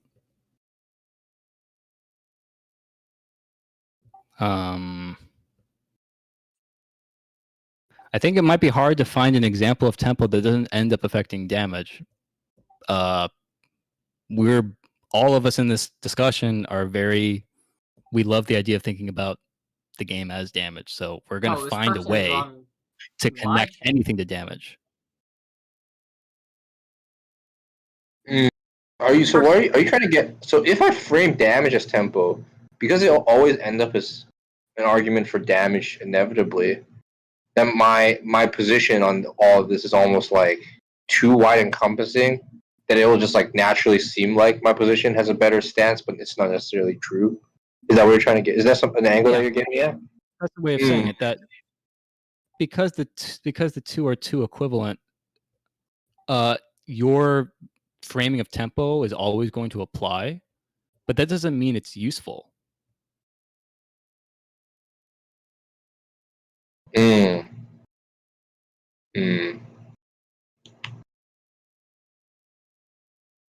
That's part of why I've been hoping to find a way to talk about tempo versus other things in attaining a victory condition.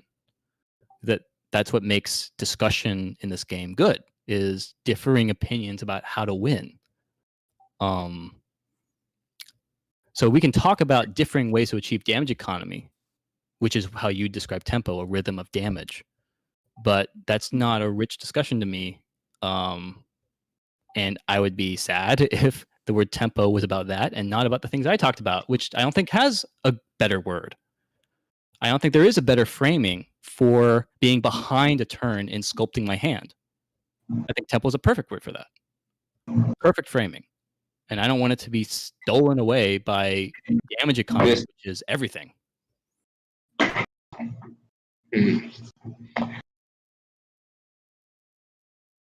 If I can, so that's the crux of your argument. If I can convince you that the damage dealing and not dealing per turn cycle is actually more meaningful and impactful than you think, would you maybe concede that my definition of tempo is more apt? Is that what it comes down to, though? Like, you currently think it's not that meaningful. If I can convince you it is meaningful, would that be what you can change your opinion that damage is the tempo in the game?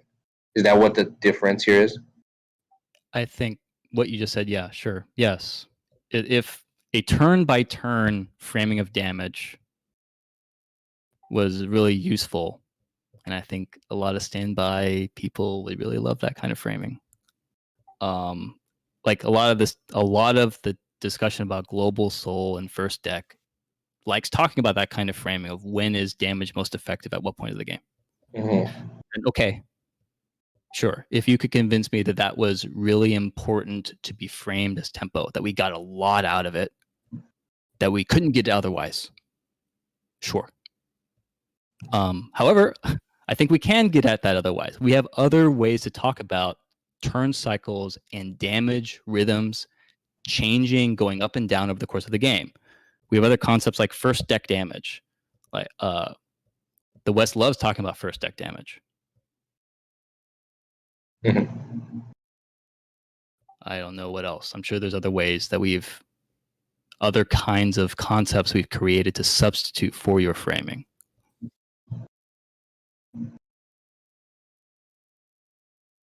Tempo into being. I like this point, but I do like where what this current point that we just got to, and I feel like if we leave this discussion at this current instance, I would be actually comfortable with ending this before it becomes too long. Because we synthesized to a pretty good point. I don't know if you would disagree that the crux of all of this so far is that you have a concept of tempo, a concept of this game that tempo describes really well, and you would hate to see it being used for something that you think is better suited for other definitions. Whereas, and I could actually be potentially convinced of that, but like before this gets too long, maybe this should become a part 2. Maybe like clear the air, maybe reflect on some of the things we've said, and then take it into a part 2, like some other day. What do you think of that? Because I don't want this to like drag. Sure. Wait. I think it would be a disservice to not address some of the things that people are suggesting in chat. Yeah, that's what I mean. Like we need some time to Let's read do the that. comments. Because I am surprisingly very comfortable with where we are right now. I actually felt you were right on. We felt the same way. Sugoi, man. I think that deserves a Sugoi. Let's take it to chat then. Should we go from the top down? No, that's So let's start with stuff that is so far in the past that we've gone well past the point where it makes any sense to us. I mean, there has to be a better way to read comments, and it can't be like during the discussion, because then the discussion becomes so muddled by other people's comments. Tom, do you have a particular preference to where to start in the comments?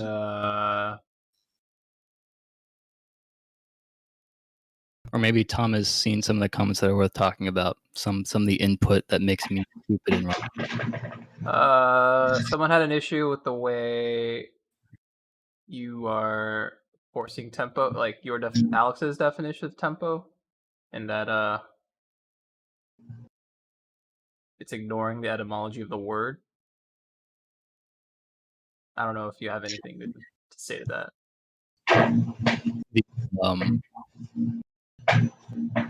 That idea? Huh? Tempo as rhythm and music and pacing and not purely time measurement, but as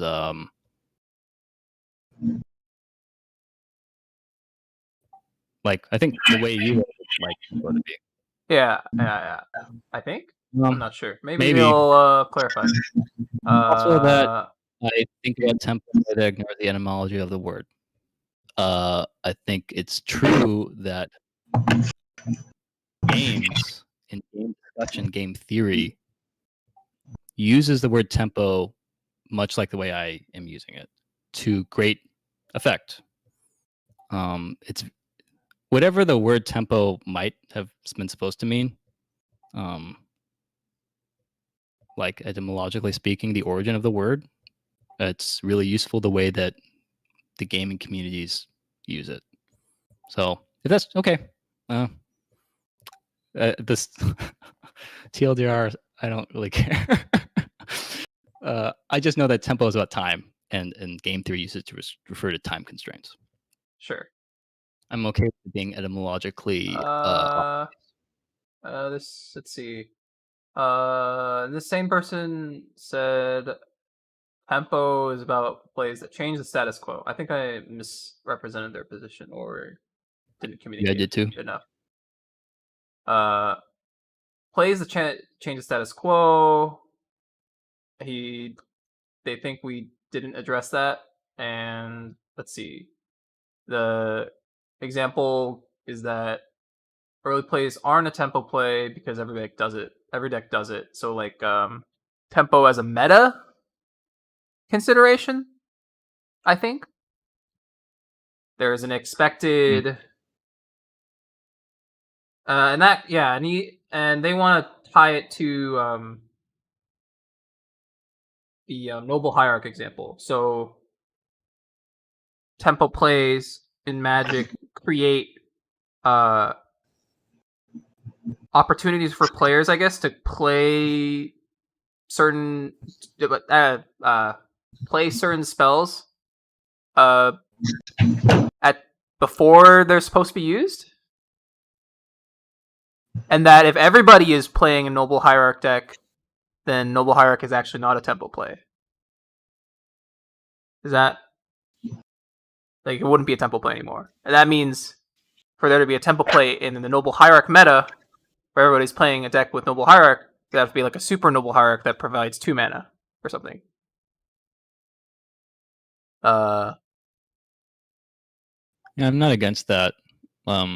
Describing a tempo play as a departure from baseline tempo, baseline. What is the expected schedule for this game or this competitive environment? For how resources are accrued or how the game state evolves. That's basically what I said. That's my position. I'm pretty sure. Yeah, I there is something really attractive about saying something's a tempo play.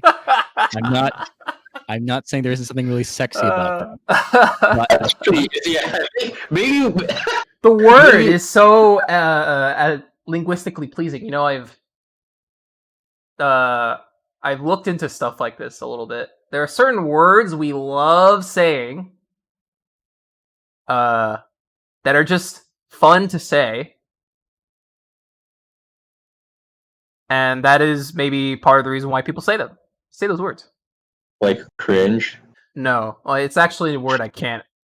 Like, we can't actually talk about this word on stream. Okay. Sorry, Okay. but it is. Sorry, I just wanted to bring up the concept that tempo just might be one of those words. Especially tempo play, dude. There's that alliteration. The tempo play is pretty, dude. There's a word all of you guys can use when it to.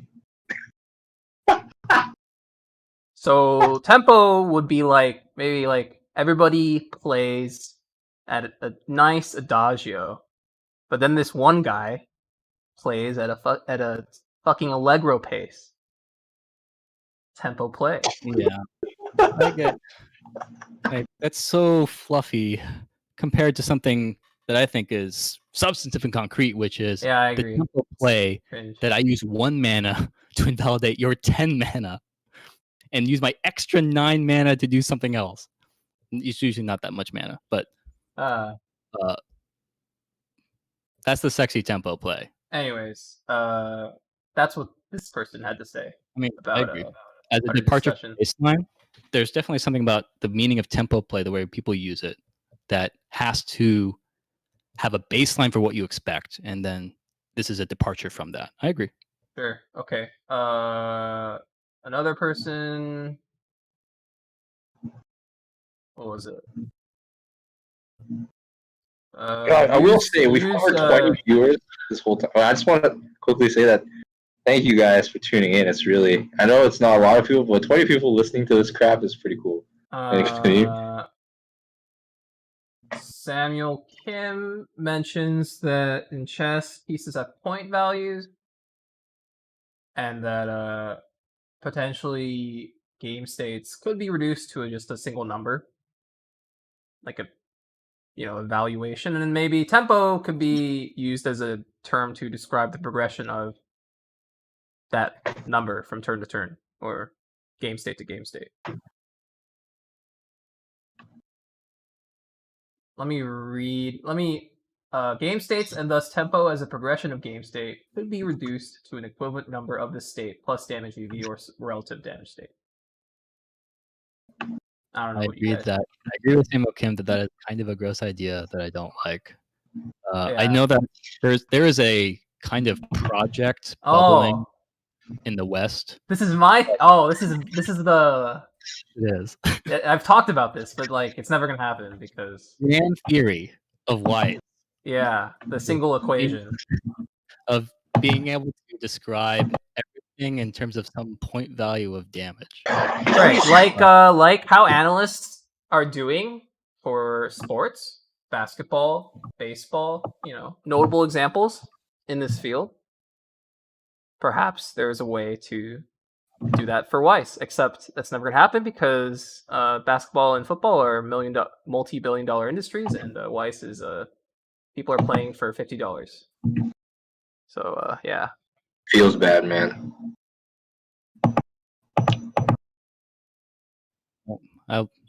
UA is at the vanguard of trying to change this. Wow, that was good. That was good. That was a good Wait, one. that was pretty cringe, Nice bro. one, dude. Very good. I'm glad watching Simu teams, UA. says he thinks tempo could be the concept of your given resource pull at your current damage, and then this is like, I think I rephrased this at a later point after this comment, and then like threw it in. I think it's what I said. But he wanted to ask you if you thought tempo as a concept needed to be related to the deck state. Is deck state like tied to tempo? Should it be? Can it be?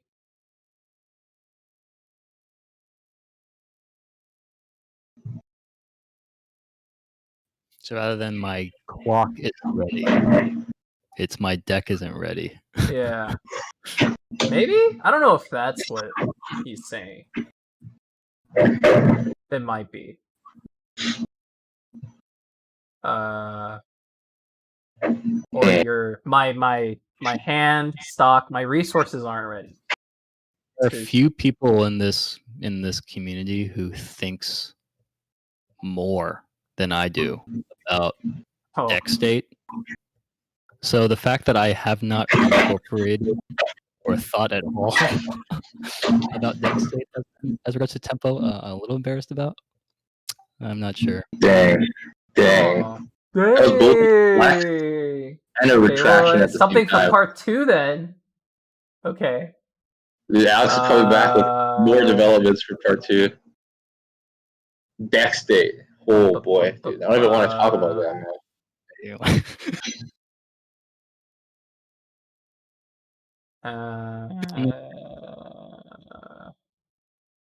Like I think it's easier for UA to incorporate deck state. Into my argument, yeah. Yeah, it is. It's easy to incorporate everything about the game into his model of tempo. Which, like I've said, I can see that as a potential flaw, and I'll sit on it and think about it. But I'm not necessarily saying it's a flaw. It could just be, very elegant if there was some challenging aspect to it. If there was if there was some deeper aspect that I can verbalize, then not only is it not a flaw, it's just a perfect description of tempo, because it's not only perfect because it interlines well, it's also just rich. But Alex is just basically saying it's just not rich.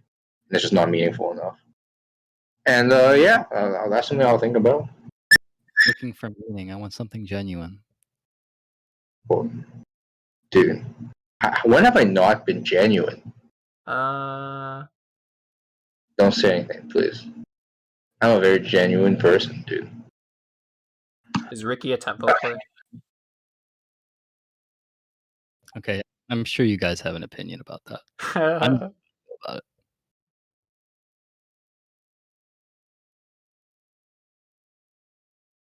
I'd like to try to avoid saying tempo play, by the way. If there's any other way to frame the that is Ricky tempo? Okay, is tempo advantage? Is Ricky related to tempo? Okay, blah blah blah. How do I phrase the question? In what ways does Ricky interact with the proposed definitions of tempo as set forth by you two? Okay, so my framework. Is that better? My deck. Right. Sure. We could talk about it. We could compare it between our two frameworks. That's probably the best way to do it, if it applies to our framework. So for my framework, there's a couple aspects. Where you're taking a damage. So what are you giving? You're giving your opponents that 1 damage. So in the typical cycle of being 1-1, 1-1, 1-1, your opponent gets basically an extra 1 on you. But what are you trading off? You're trading off basically the ability to maybe win a lane. Ricky can get you pretty good cards to make your game plan in a way where it could be tempo inducing in the future. Let's say you Ricky for a Prince combo, 1-0-6-5, wall. Walling off in my framework is pretty good tempo wise, because it's you're reducing the damage you're taking and dealing more damage. So just the selection factor of Ricky is kind of for me, like Ricky's kind of like a. It's not a noble hierarch, but it's like a what's that? Fetch Like a slam. dark ritual. Ricky's like a dark ritual. You lose a card, you lose a valuable resource, or you're like giving your opponent something, which is like pulling a card out of your hand. For like an expedited ability to do something cool, which is like get a search immediately for a play that can lead to tempo inducing play. So is Ricky tempo inducing? Probably in my framework. At the trade off of like giving your opponent like a damage. So I wonder if there's like maybe using magic cards not even a good example, but yeah, I would say Ricky is all in all pretty beneficial for my framework of how tempo works in Wayshores. I do think Ricky fits very well into UA's model and has a lot to say, especially when you talk about Ricky at its best case for UA. Which is 'Cause- you're at 0-6. You play Ricky. That's and the now best all of the dead cards in your hand that you could not play that turn, that you could not possibly have played that turn, you can now play.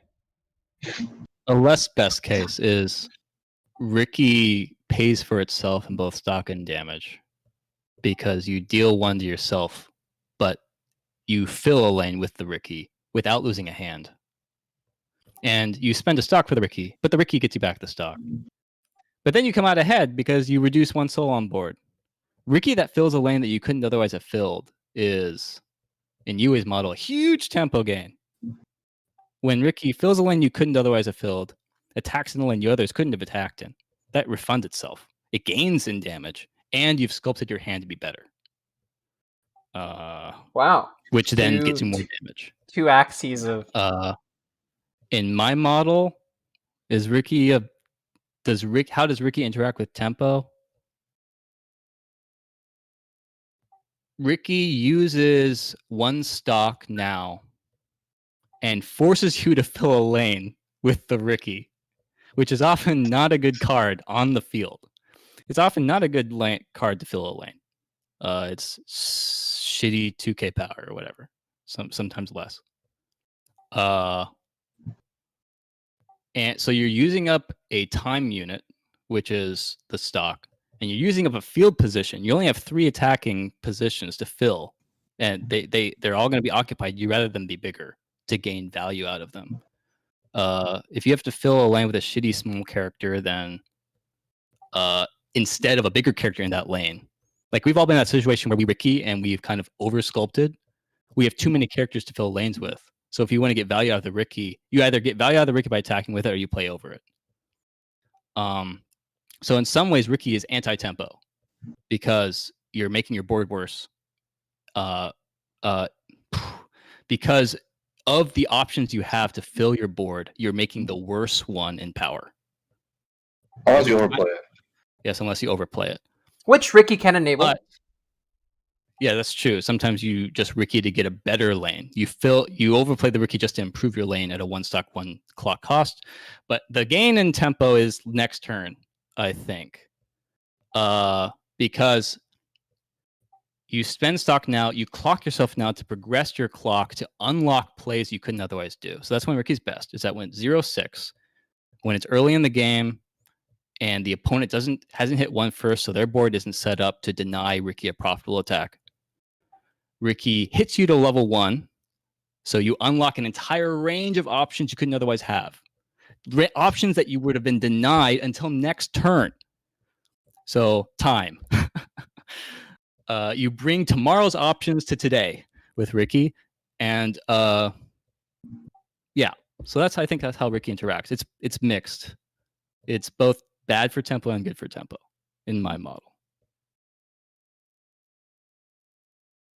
Wow, almost seems like your model doesn't lead to clear-cut conclusions, which might actually be the better aspect of it. If you want rich dialogues to come out of these kind of models. Someone asked about Accelerate, so I think the contrast between Ricky and Accelerate is that Ricky is Bane phase, and Accelerate is often eventually Climax phase. If Shouldn't there matter. were... Wait? What? Yeah. I mean, it does matter, shouldn't right? matter. It does No, it matter. shouldn't matter. No, it does Okay, matter. continue. Sorry, I interrupted. Wait, why doesn't it matter that Accelerate is Climax phase? Oh, well, finish what he was saying. So I might have missed something. What? They're just Were just you- kind of memeing about accelerate being all tempo or whatever. But I'm just I saying. mean, is it a wordplay? Oh, I guess so. I might have been trolled, but I think main phase is like it's the specifically about Ricky. It's Too late. Oh, it's a bit too late, is what you're saying. Like too late to like hit you to the next level. But like yeah next level versus examples Ricky are, like, versus accelerate. Ricky versus accelerate. So like, Mhm. I think main phase actions are almost always better than actions They have no agency. elsewhere. Yeah. Elsewhere. Yeah. Because you can do everything after you do something in the main phase. Whereas Mhm. you can't do certain things in the climax phase or the attack phase. There's a lot of things I can't do in the climax phase, man. Okay, nice one, dude. Sorry. I don't know. It was perfect. I think there's like It was. uh I feel like, but okay, so it cannot do one of those like big ones, which is the 06, 05, 1516 Ricky OP gives you so much fucking sure. Is accelerate tempo? Well, how's like accelerate? giving your. How does well, I mean, okay, maybe this is just off top. I'm sorry. Yeah, I'm not sure if it like You matters could though. generalize it to clock costs in general, I suppose. Sure. I don't know how useful that is to talk about. Jinsu. What about Jinsu? Like Jinzu is 100% in my model, like pretty tempo inducing because it grabs you the climax. And my model Jinsu climax is like the king of Takes tempo. away a climax, takes away a cancel or a trigger from your or a brainstorm hit from your current deck to give you a climax to play today, now, and also makes you take a damage.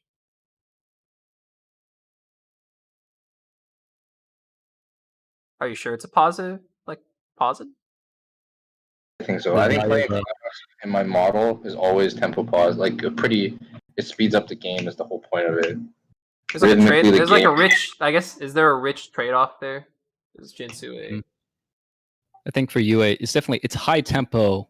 If you for somebody who thinks about tempo as a shared thing and attribute of the game, and I don't know if that's not necessarily what everybody's going to do, but Chinsu is definitely high tempo as an attribute of the game because you're going to take more damage because not only did you clock yourself, you pull the climate out of the deck, but they're probably going to take more damage too.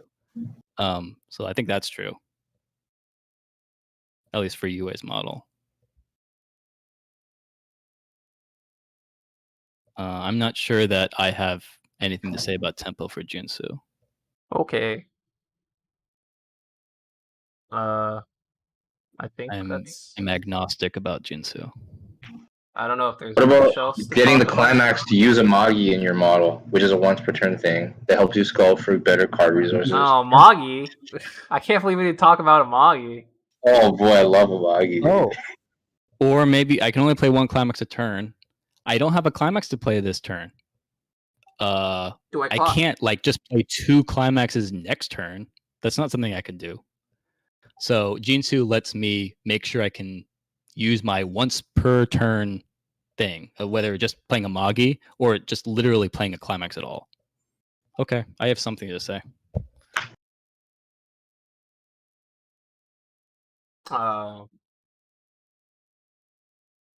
So what's our conclusion? We've come to like a. I think the current conclusion. I mean, okay. So the current conclusion that I'm comfortable leaving it at to think about is like, what was it? It was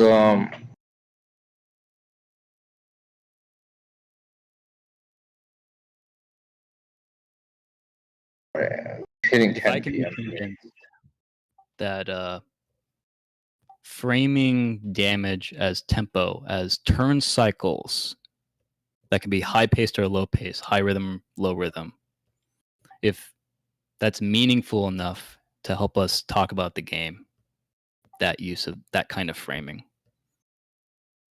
more meaningful, more helpful than if we just use other ways of framing that, other words, not using the tempo timing kind of language, or talking about timing in other ways like first deck, second deck. If I can be convinced that those are inadequate and we need tempo framing, good.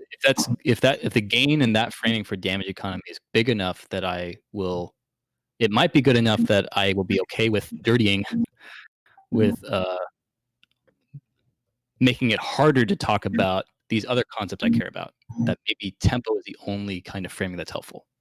Mm-hmm. Is that right? Yeah, I think that's what I said earlier, and I think it's good to leave it at that because it leaves us with something to think about for maybe like a follow-up. Not this week though, because that's kind of cringe. Yeah, I'm okay. I'm good. It was fun, boys and girls. Okay. I feel good too. You I know that you play off talking about Weiss as maybe something unpleasant and not worth doing, but I'm glad you humored my interest in the topic and were willing to talk to me about this. Dude, just a Jodan, bro. I love Way Shorts, man. And Just a Jodan. Thank you to Tom for setting up the stream and mediating and moderating and keeping us on track. Yes, thank you, Tom. Appreciate it. Hope you are available again in the future.